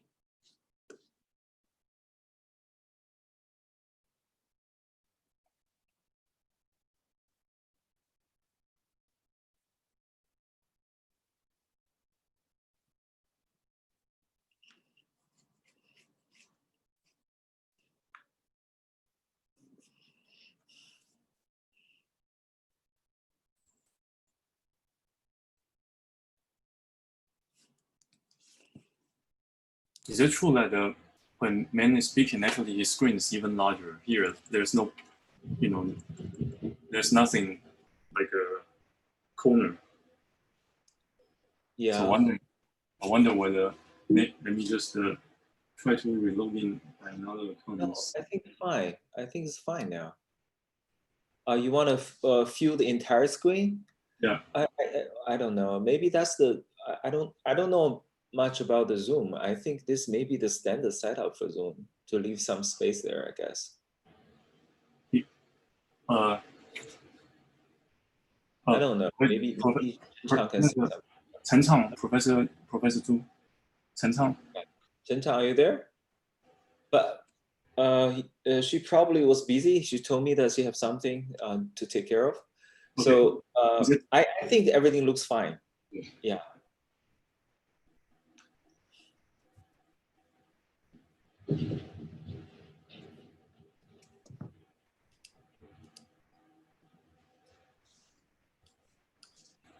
I wonder whether I can use another, because she's a host, and I wonder whether she can give me permission for the. What? Sorry? Can you say again? I'm wondering whether my another account can be share screen. Let me just try to see. What? Another person share the screen?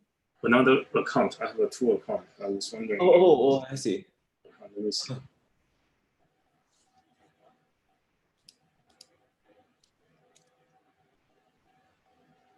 Yeah.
Oh, so you have another account so that you can write something?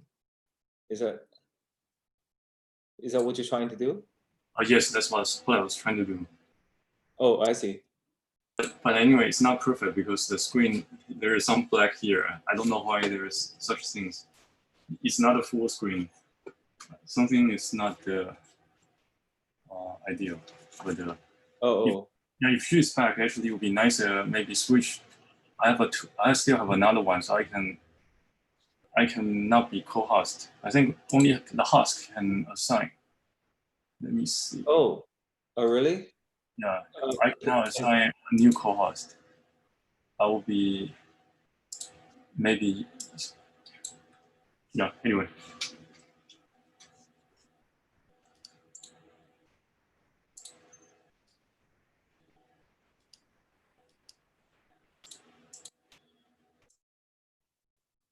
So you have a two co-host account, right? Yes. Yeah. Chen Chang is the host. I cannot change anything. Yeah, you cannot. I think only host. I think I actually have one more that backup that probably can share the full screen. This one is my. Yeah, maybe in a. So we're approaching. Approaching the. I still have a 1 hour because earlier was 40. Oh, it's a 45 minutes, right? Yeah, 45 minutes to so 3 o'clock. All right, I think you can start. Okay. So yeah, maybe should I introduce? So Drew and Mark from Harvard. So He's gonna talk about the ultra unifications. All right. Okay. Thank you very much. So there are some background noise, and also my earlier scheduled talk was about 1 hour, so I hope I still manage of time. I need to cut something. Oh, it's my great honor to speak at the Vienna Schrödinger Institute. So this work is actually mainly based on this paper posted last month or so, and some upcoming work. But the previous work collaborate with several people is very important. I use data because there are many past experience and also research build-up. But to highlight is a postdoc, Zhe Wan. She is from YMSC in Beijing, and there are some work done in this paper about cobordism group calculations, and previous work done with Xiaogang Wen and Edward Witten on USU2 anomaly also will be somehow important. And there's a paper by with Wen on this regularized chiral gauge theory on latest proposal and also cobordism group check. Okay, so this is a bit technical, but let me try to start from something easy. Yeah, Juan, sorry, I was wrong. You have 1 hour. Sorry. Oh yeah, and there's something. Okay, I hope I still can.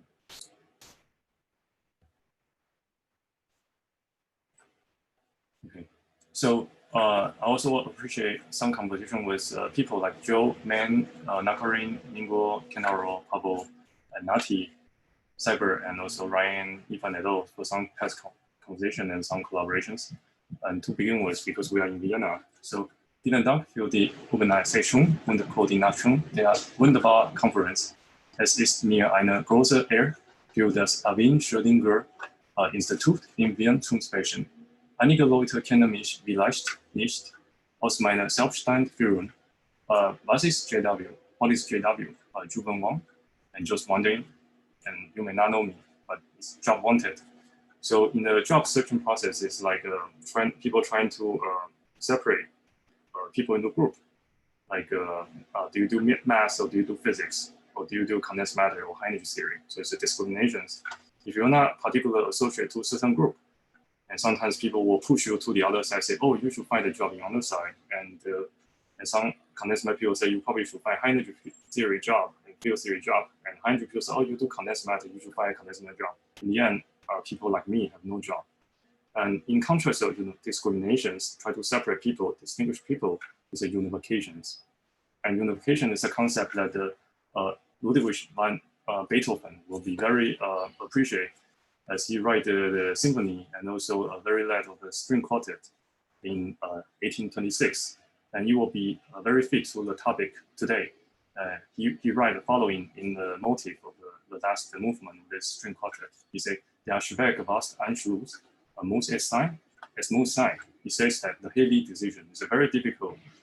So difficult and heavy means high energy and gapped in some way, very heavy.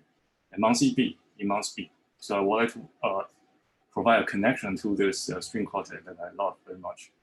Okay, so unifications. Maxwell in 1985, he unified electric magnetisms and light. Gaussian Salam Weinberg in 1961, 60s, and there's electric and weak interaction unifications. Plus strong force together, it will be a strong standard model in 3+1 dimension. I will also denote as 4 dimension space-time. The grand unified theory, as many of you know, starting from George Gaussian in 1974, was SU5 simple legal grand unifications.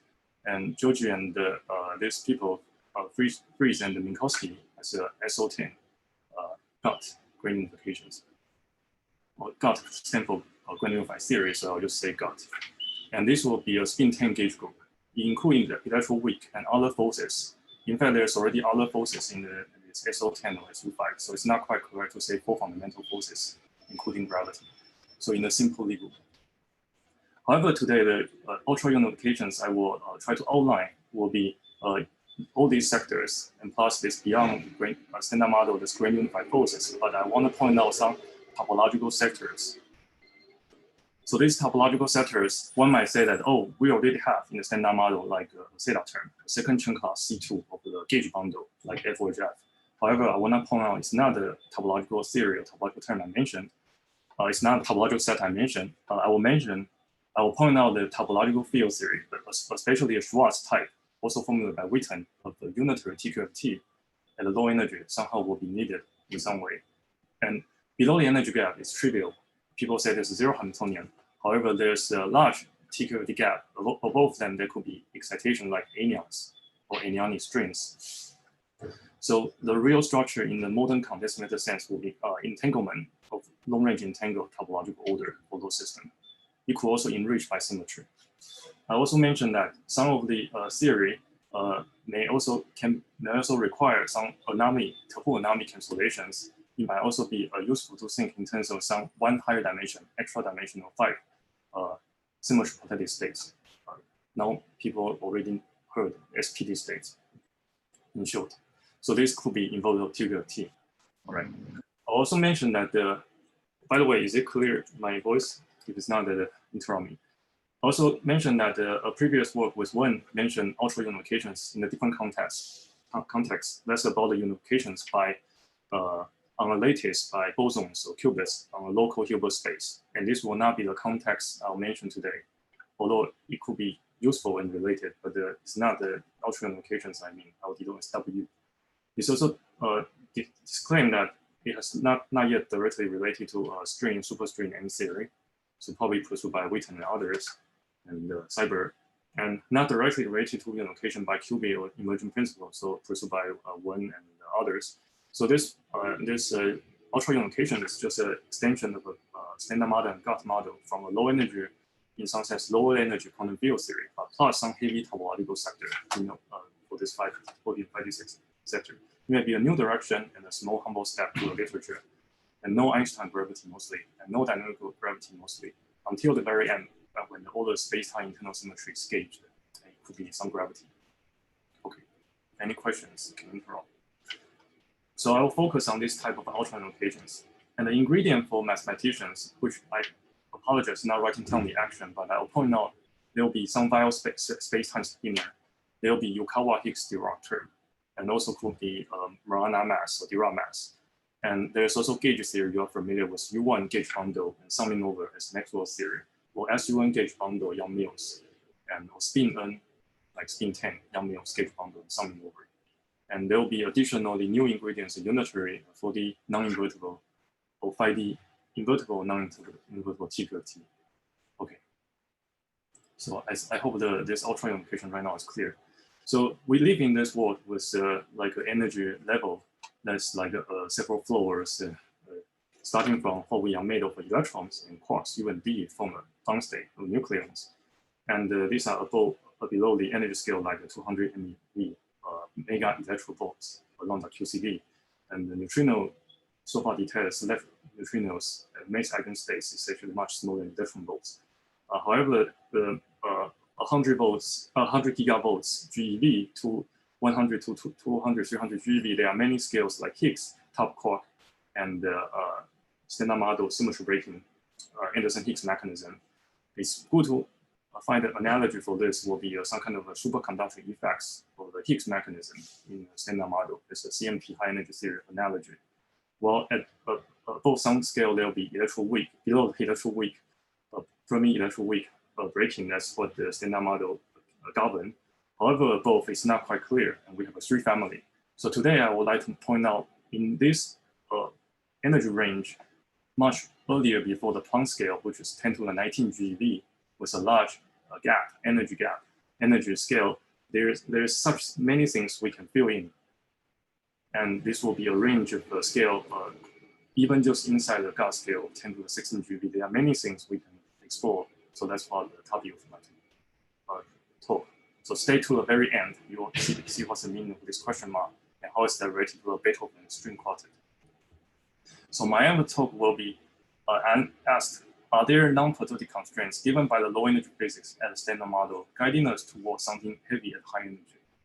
So we need to be careful about the global structure of Lie group instead of local electron. Second, we need to know the discrete gauge of global symmetry sectors very carefully, like a finite group Zn. We also need to try to understand all the possible anomaly spatially classified by those one higher dimensional invertible TQ of T, denoted as ITQ of T later. And there will be associated to 4-dimension anomaly on, for example, 5-dimensional SPT in condensed matter language. There will be perturbative local Z class or free class anomaly. There will be non-perturbative global anomaly of the torsion ZN class. And the classification of anomalies right now, its current knowledge will be related to coordination theory. And the fifth, we can ask, are there some dynamical process happening if there is some anomaly? Instead of breaking the symmetry by mass term like Dirac or Rana mass, there could be also mechanism when the anomaly is fully matched in the MOD, like MOD 16 case. The common mechanism people call symmetric gapping rule or symmetric mass generation, or some people also call Kitab-Wu mechanism. These are known as mass without mass breaking symmetry or mass without mass interaction mass. These are the cases without Topological anomaly. However, I also need the 6 in some cases, which the anomaly, even if it's not matched, can cancel the anomaly symmetric anomalous TQFT topological order with Topological anomaly. In the lower dimensions, such as the 2+1D TQFT surface of the 3+1D topological insulator, and phenomena in condensed matter low dimension explained by these people. Today we need to go more than lower dimension, go to higher dimension. I also write the energy above standard model, and there will be a connection to the landscape as well. And if all symmetry we are using, try to construct a whole gauge some high energy scale, such as in the quantum. There's no quantum as then all the symmetry need to be gauged at some energy scale. We also want to question what happened for those symmetry. Okay, I apologize for the background noise. These are not my fault, just some construction. Okay, so energy hierarchy, I question mark here. But in the very end, please stay to the very end. I'll fill in many energy gaps by many different mechanisms here for the different granular theory breaking down and with different topological sector. So all on the left-hand side is kind of unknown, and part of it you can find in the literature. And many things on the right-hand side was new, and that probably people, including me, and especially this one is proposed just right now. Okay, so, and the one mechanism in contrast about the 4D superconductor effect in Anderson-Higgs, the mechanism for the above the grand unified scale, this one will be more like 4-dimensional topological order with some anomaly, Topological anomaly and symmetry preserving, and on the boundary of 4-dimensional SPT, which in certain cases can be realized as interacting topological superconductor. So you find the superconductor is formed in standard model in some way. So there is also interesting to find a possible application really for topological superconductor in standard model. But where do we fit the program? So what are known? We need to write down a space-time internal symmetry for the standard model. So space-time is denoted G space and internal G internal. They could be shared by some normal subgroup N. There's an extension of the product is a semi-direct product. And we need to write down the representational matter field and other field, Higgs field, gauge boson in the representation. So I will just say once about the space-time.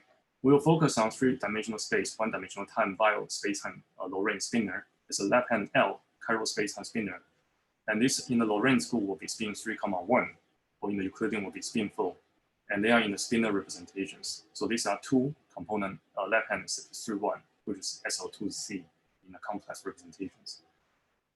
Sometimes people might like to switch to the 4-dimension, the Euclidean version. And also we need to consider this spinner living on, in some case, living on the 4+1-dimensional boundary. But in the notation we will use for 5-dimension will be Euclidean, which will be spin 5 for USP4, USP2, pseudo-real representation for component in the representation of space-time.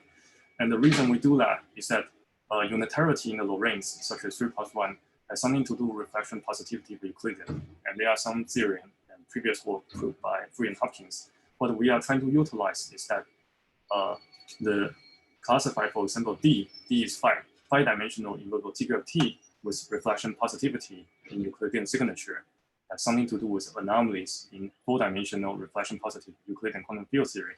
We hope to use this relation to understand the anomaly in spin 3,1 type of unitary Lorentz quantum field theory. Okay, so I'll not repeat the space-time representation again. So you should always remember the Weyl fermions in these representations, and this will be some 4-component Dirac. Okay, but now the internal symmetry of a standard model, which will be gauged. So you can see this internal is some kind of gauge group later. But right now we regard some gauge bundle for some global symmetry. The Lie algebra locally is SU3, SU2 times U1. I will just say it's Lie algebra 321 for short. The gauge group indeed will be 321 ma Z6, and Q can be 1, 2, 3, 6. In fact, all the data from the standard model so far we know for the representation for the biospinner written in terms of, for example, doublet SU2 for the left-handed fermions, or the right-handed singlet under SU2, and also the quarks are under SU3 is fundamental, and the U1 charge is latent in the third component. So here the three-component triplet. The first is the fundamental representation SU3, and the second is fundamental representation SU2. The third is the U1 charge in certain convention. So if we try to write down all the data for quarks and leptons, and also including all 3 family, they repeat themselves, and all these data can fit into the gauge group for all these 4 types. So there's no distinction of which Lie group of a standard model should be. And so we should explore most of them, and I will. The Higgs complex is a complex scalar in the Lorentz spacetime. However, it has a SU2 fundamental representation 2, and has some U1 hypercharge, and it's a singularly under SU3 color. So this data will mostly not repeat. So we will just take this in mind and then use them. So if we want to go to higher energy in base standard model to gut, like SU5 and SO10, we need to again ask for the Lie group. So precisely the Lie group will be SU5 and spin 10. If we want to include the space-time symmetry, we need to introduce spin D. And the particular embedding I'll be discussing will be this type, such that the spin 10 and spin D, they share a fermion parity Z2F, sitting at the normal subgroup spin D, and also sitting at the normal of the spin 10, so that the rotational fermion by 2 pi will relate to the internal Z2 of the spin 10 gauge group. And if I write down all these representations and time 3 family, we can try to combine and unite this representation.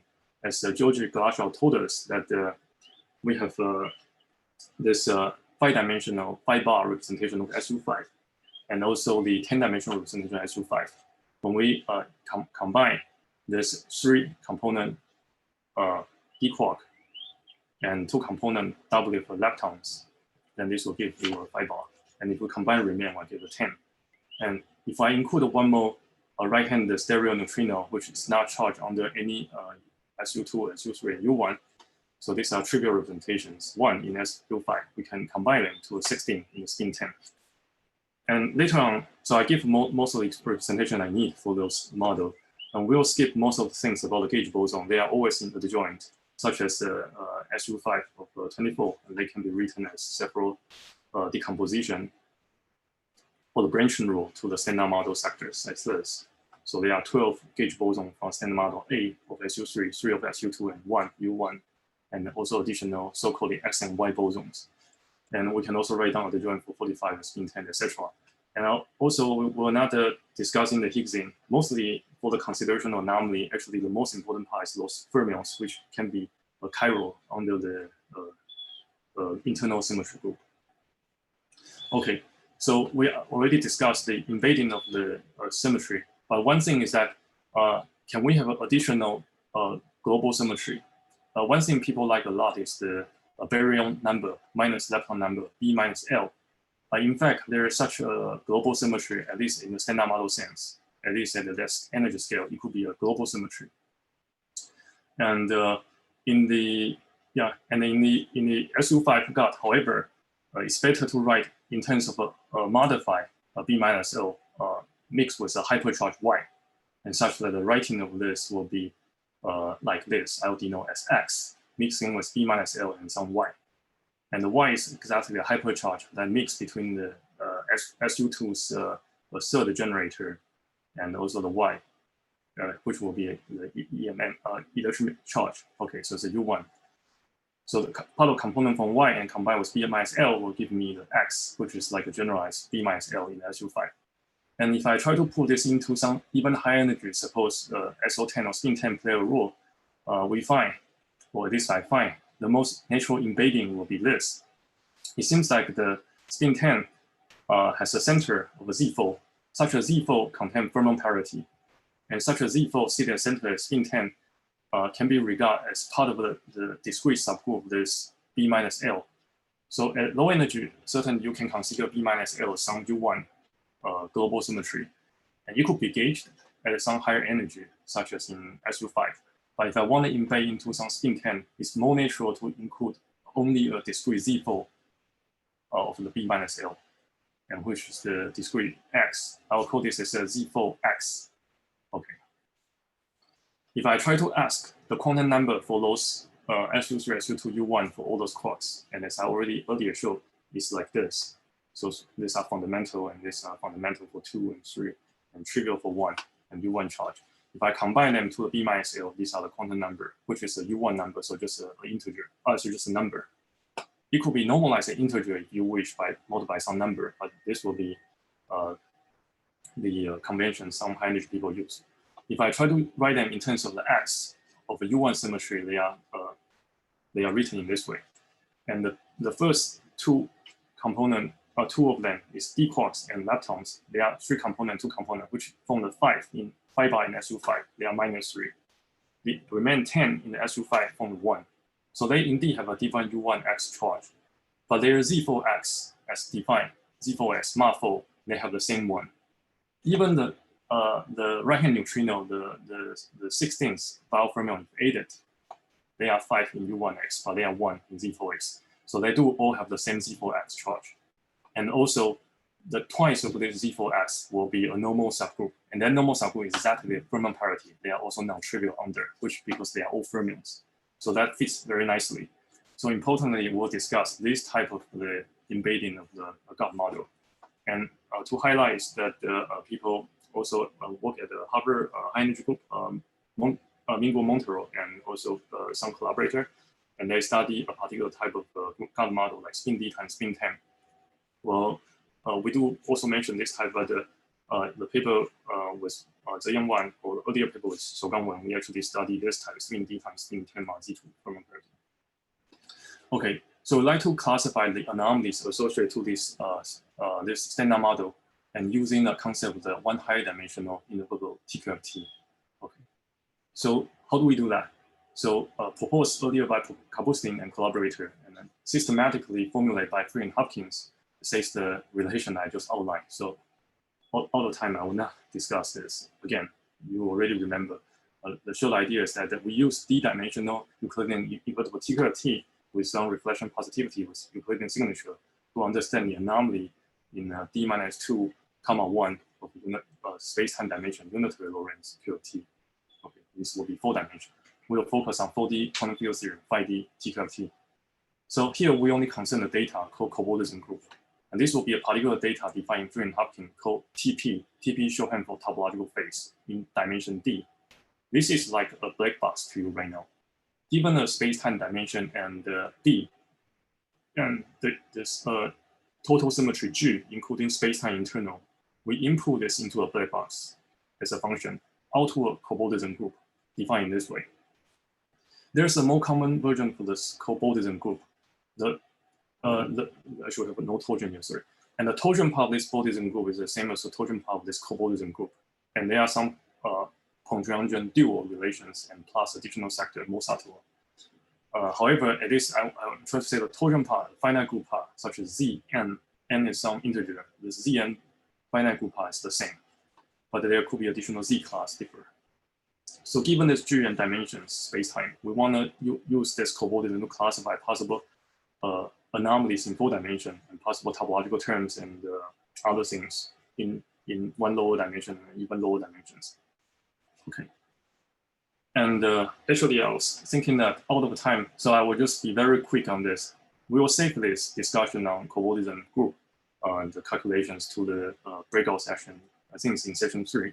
So I will just say that one need to see that the Bordism group turned out to be a group. The classification for invertible anomaly is actually a group structure instead of other more complicated structure.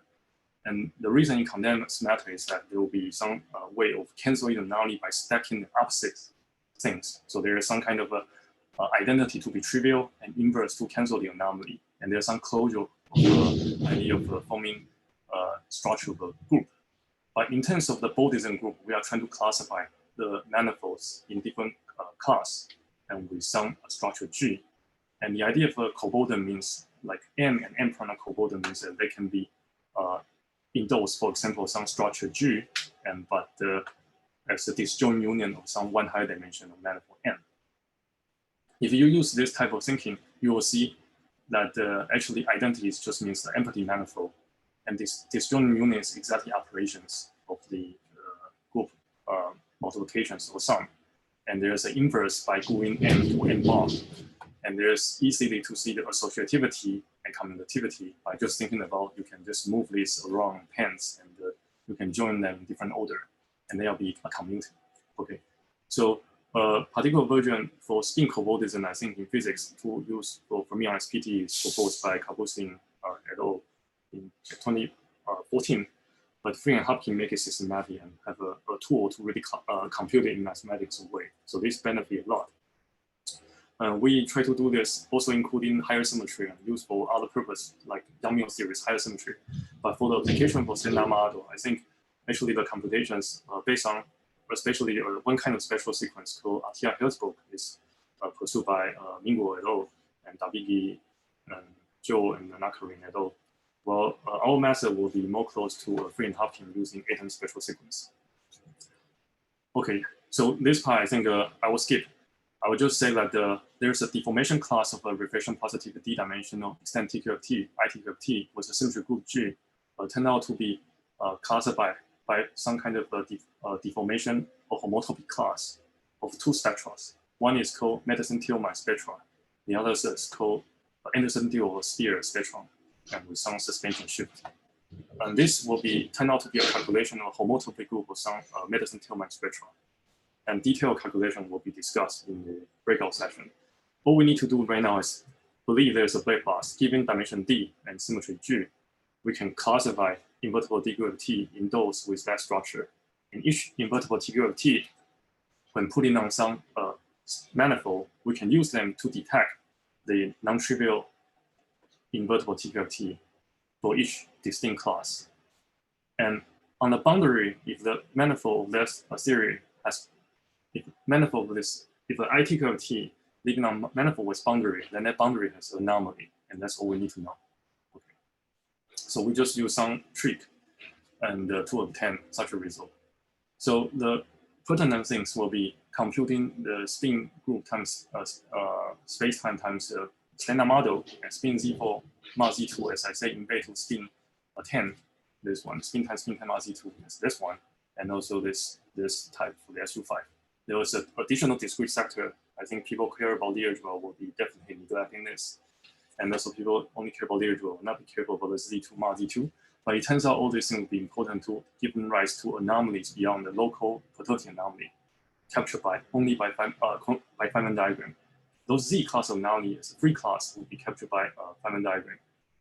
But those Zn class, which called torsion or finite subgroup, finite group part, will not be captured by one loop triangle Feynman diagram. So these are beyond the perturbation anomaly. And I list down all the data. And there are many information I need to go through one by one. So I will do example by example. But right now I just show you one slide. All this data can interpret some anomaly. One can check which anomaly is there or not. Depends on you interpret the Z4 as a global or gauged. Then the consideration for the anomaly matrix also differ, which will be shown in the next slide. Okay, so these are the work. I think just say that we are using Eden spatial sequence. I think the other group using Atiyah-Herzberg. The good thing about Eden is actually a bit more powerful is that we can actually determine this finite group without ambiguity. there are some subtlety for AH spectral sequence where you actually cannot fully distinguish the problem of extension. Something cannot be exactly solved. For example, you cannot distinguish Z4 and Z2 times Z2 in some case. Well, the Adam spectral sequence used by Free and Hopkins can really determine this. And another thing is that by looking at some kind of chart called Adam's chart, we can read the topological term. So that's a powerful part. Okay, enough for the math. So let's go to physics. So anomalies. What are the anomalies? We'll discuss mostly some of them. But in general, if I just consider perturbative anomaly, there are kind of anomaly called dynamical gauge anomaly, which means that if I have a perturbative local anomaly captured by one low 5 meter grid, like triangle diagram, with vertex coupled gauge field, with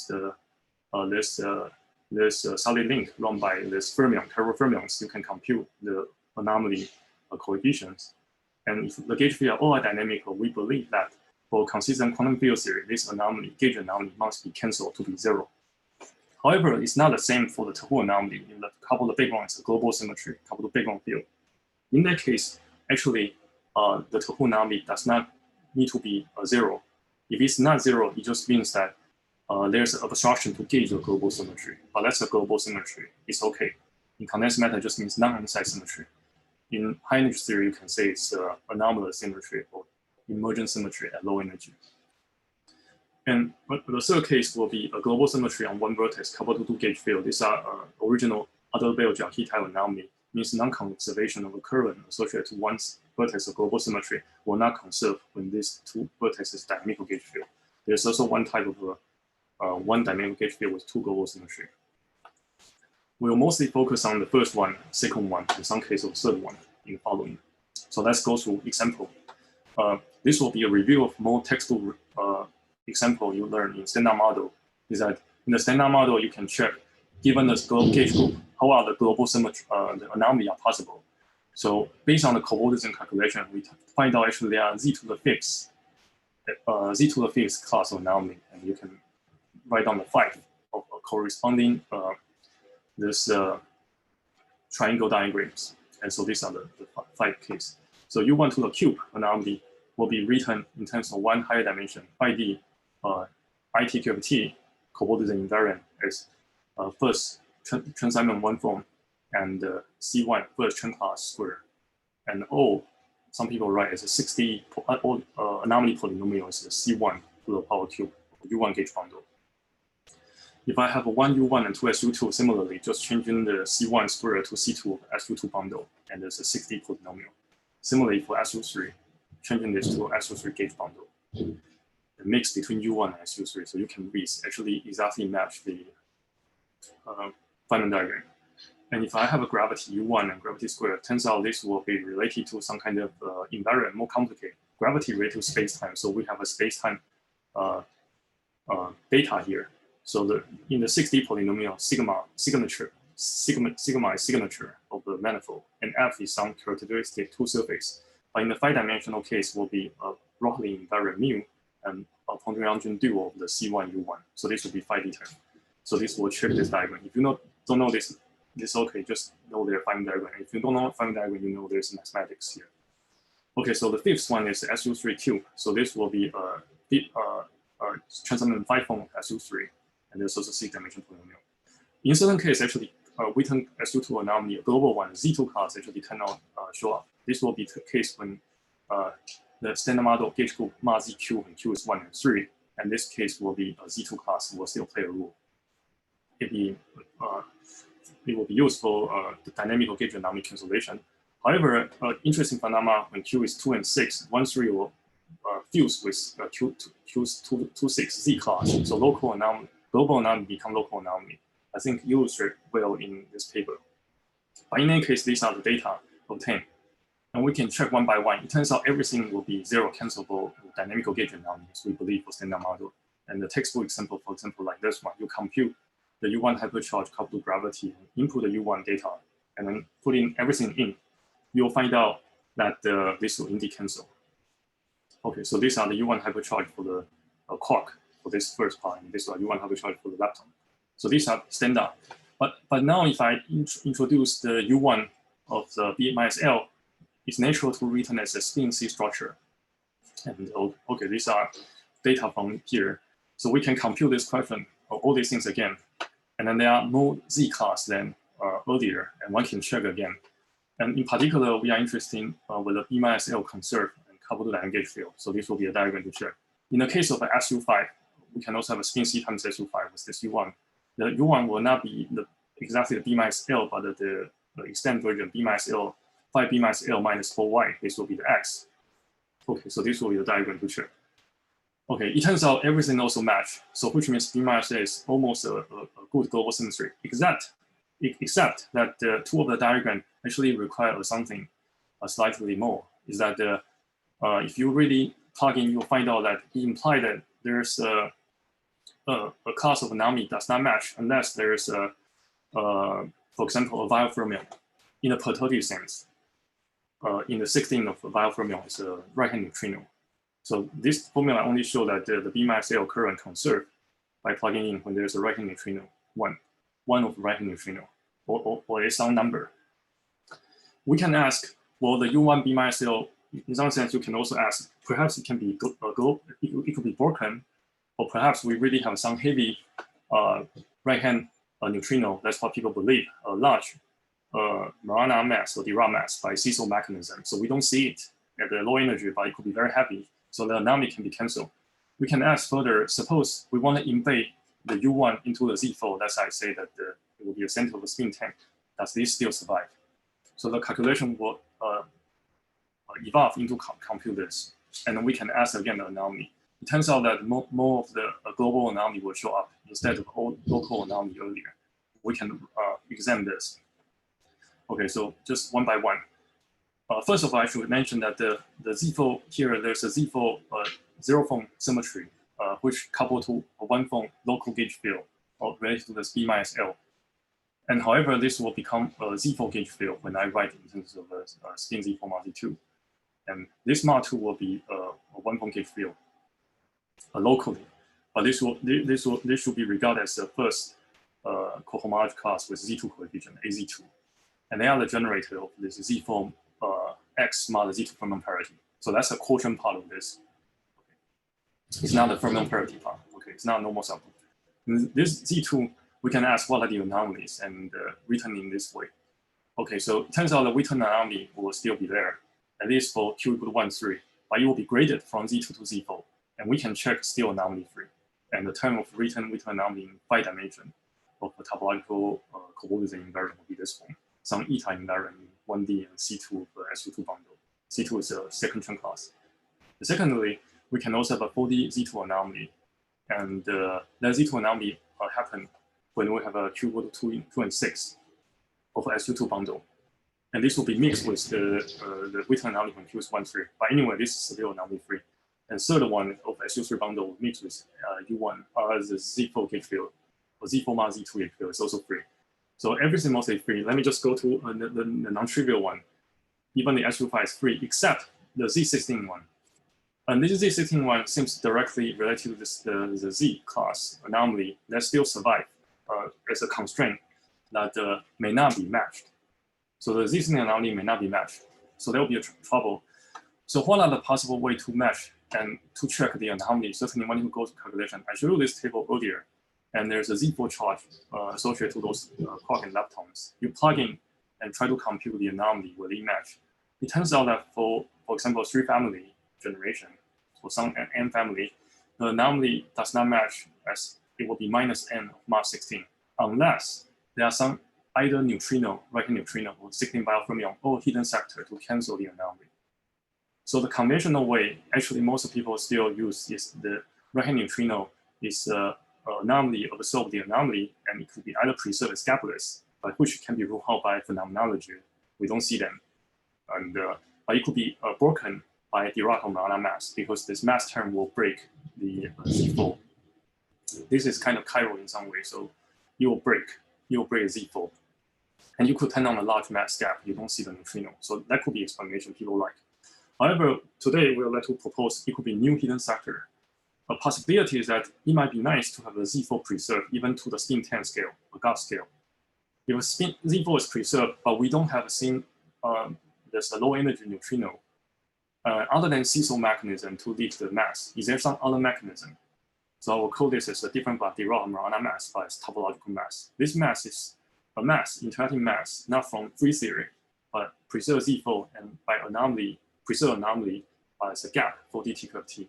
So this will be a first scenario.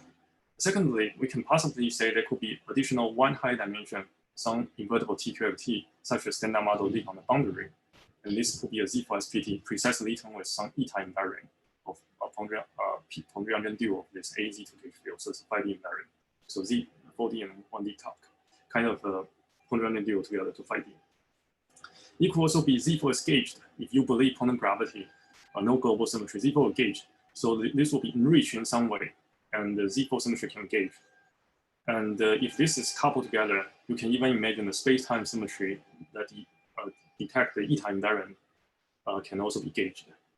And eta invariant can be put on detected by RP4, for example, and this eta PDA can be detected by RP5, 5-dimensional or 4-dimensional real projected space. And if at high energy quantum gravity or high energy scale, everything is gauged, then there could be something about the gauging of the Z4 symmetry and also the space-time symmetry. And there could be some natural way to couple to gravity. But lastly, Z4 symmetry can still be broken by gap, but this will be very kind of boring, so I will not focus on that. But in any case, it seems like I'm saying something like out of nowhere, but it's not. Actually, I'm using very, very, I think, as much as rigorous constraint as mathematics can give, the cobordism constraint, and very solid calculation. So these are not dream up. These are really something, I think, every scenario possible. And just based on phenomenology, we can say something more. I will focus on possible mixing between the right-hand neutrino, which mix, for example, the Marana mass seesaw mechanism.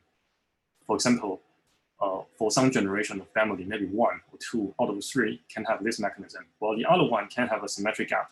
In general, you can just need to combine this capital 1 and this little 1, 2, 3 in some linear combination to cancel the anomaly, because it's a group law. So in general, we can propose any linear combination. We can still have an extra dimension. We can still have a symmetric TQFT. We can still have a Dirac Marana mass or some mixing, such that linear combination makes it fit this anomaly cancellation rule.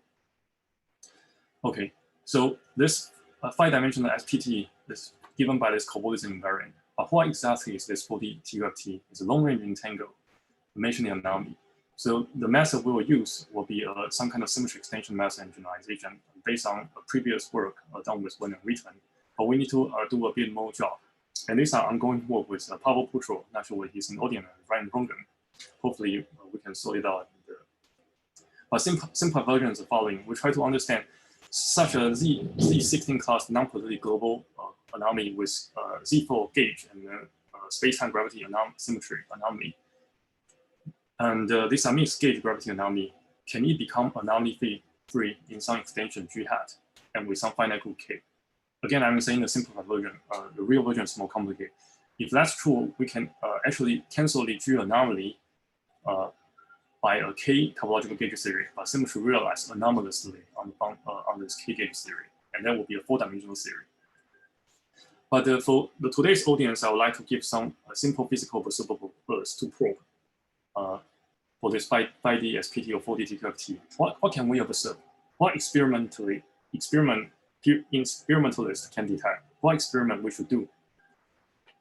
And it's kind of interesting to ask the following: if those TQFT has long-range entanglement and fractionalizations, they have an extended operator like line surfaces.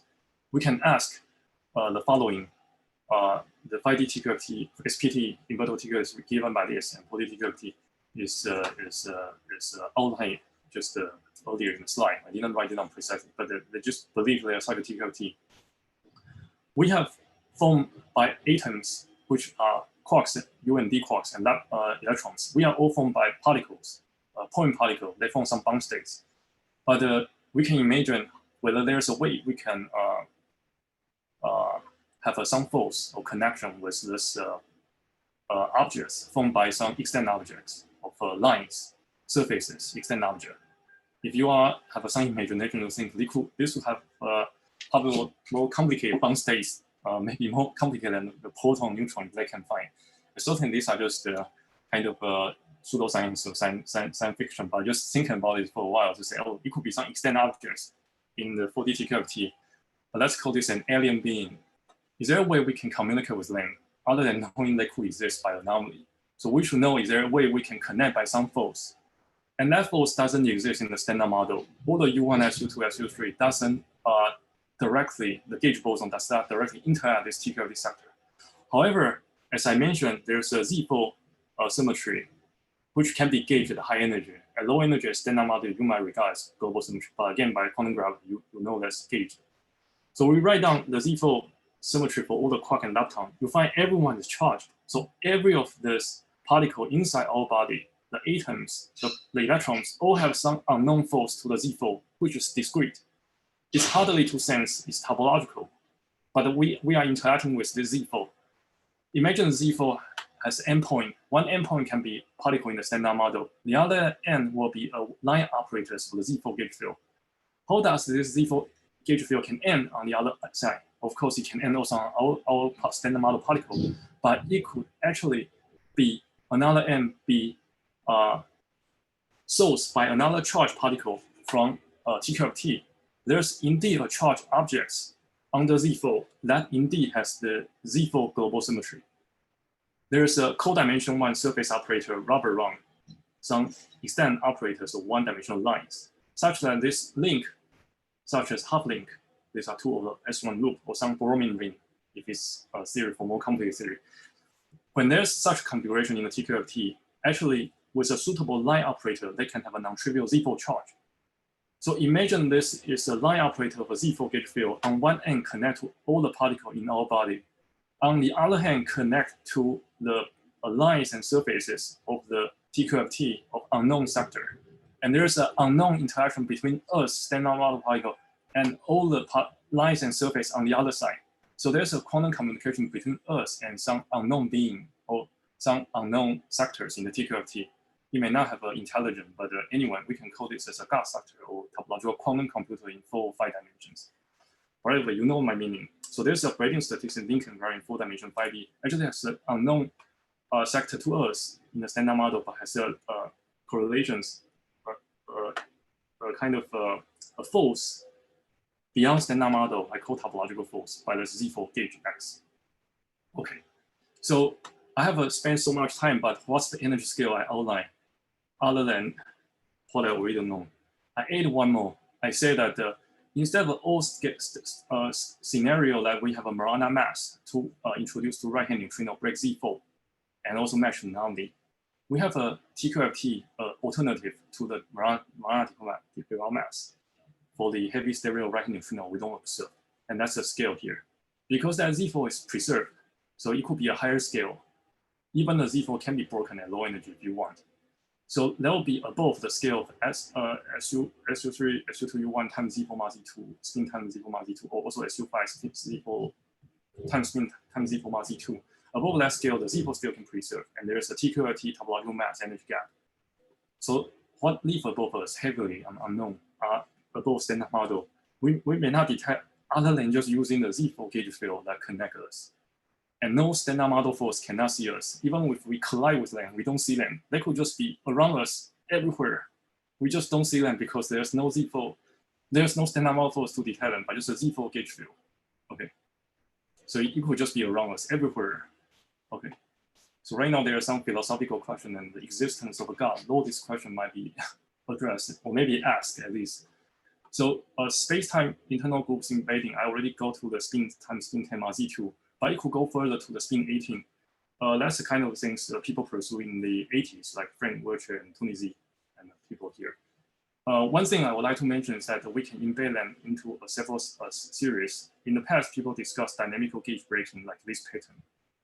But here, I would like to pursue, other than this type, I also want to pursue something more, is that how do we match and also compute the anomalies for them and try to add some global non-prosodic constraint.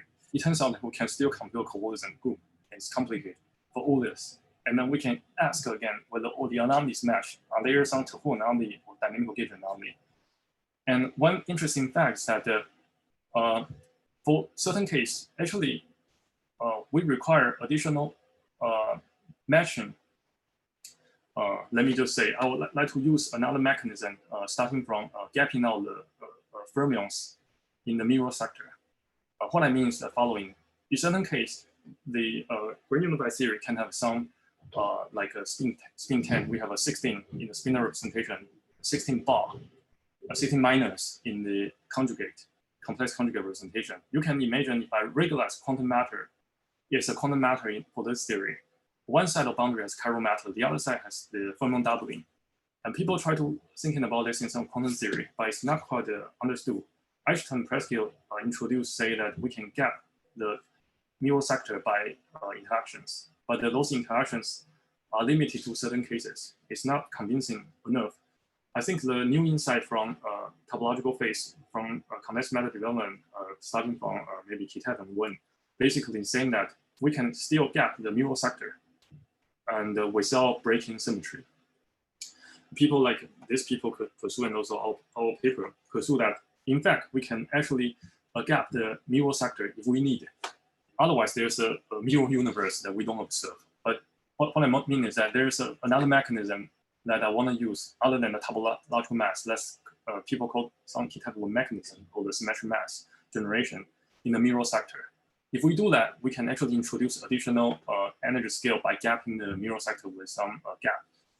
And to check whether there is such an anomaly for those theory, it turns out the new SU2 anomaly study with Wen and Witten turned out to be important because SU2 is a spin 3, and that's a subgroup of spin 10 and also subgroup of spin 18. We can check the anomaly mentioned by embedding to spin 3 into spin 10, spin 18. If we do that, the two new scenario that given in my talk is, one is the symmetry anomalous TQFT already introduced one scale, the other is symmetric gapping rule. This also introduced another two scale. This two scale, one is drawing here, gapping the mirror sector to SO18 and gapping the mirror sector to SO10. So this energy scale should be above the TQFT that scale I introduced, and also above the unified scale for SO10. And yeah, basically. So they are more energy scale. Okay, so all these things I draw on the right-hand side with blue colors are actually new, kind of new to the literature, especially fitting into more phenomenological ground.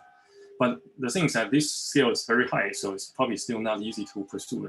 Maybe one still need to figure out possible other details of phenomenology. But in any case, there is such an energy scale related to the TQFT topological mass scale and also the symmetric mass or Kitet one mechanism scale. And we can go through the other route for another dynamical gauge symmetry breaking, such as breaking spin 18 to SU9, and then breaking to SU5 times SU4, SU5 times spin 5.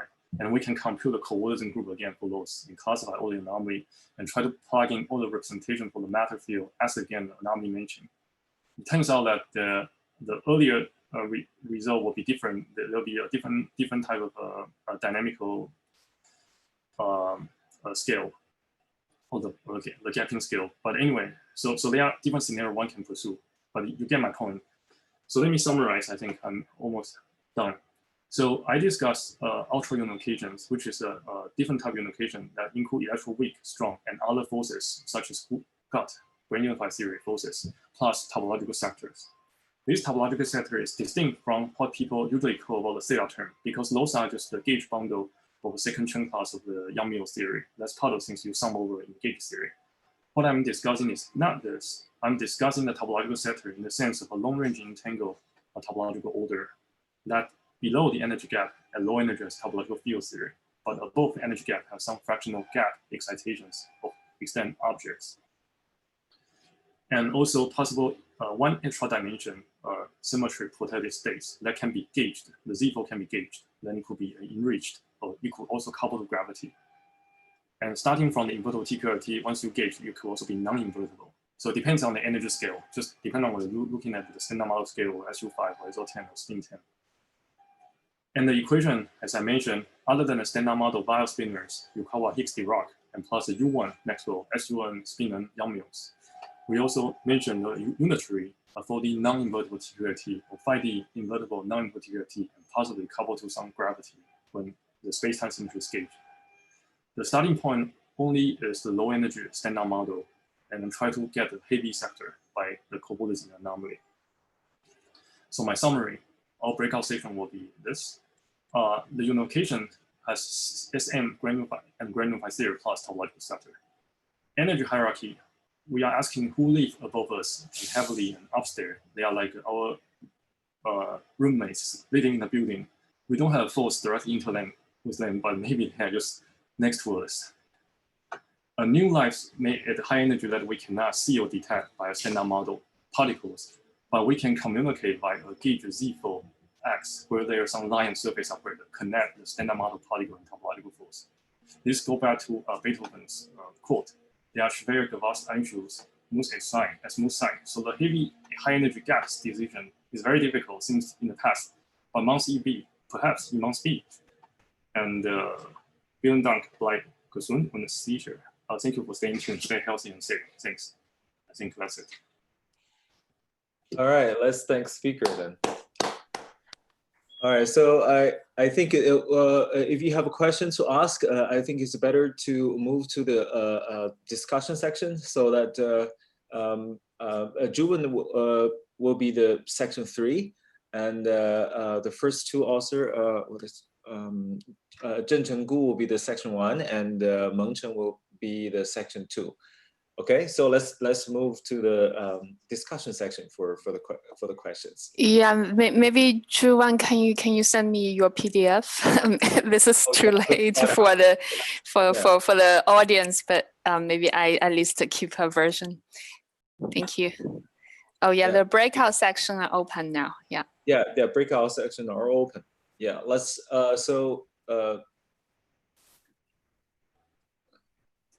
Chen Chang, are you gonna close it, or do I have the right to? You just leave. Everyone just leave it. Okay. I close in the end after I receive the PDF file.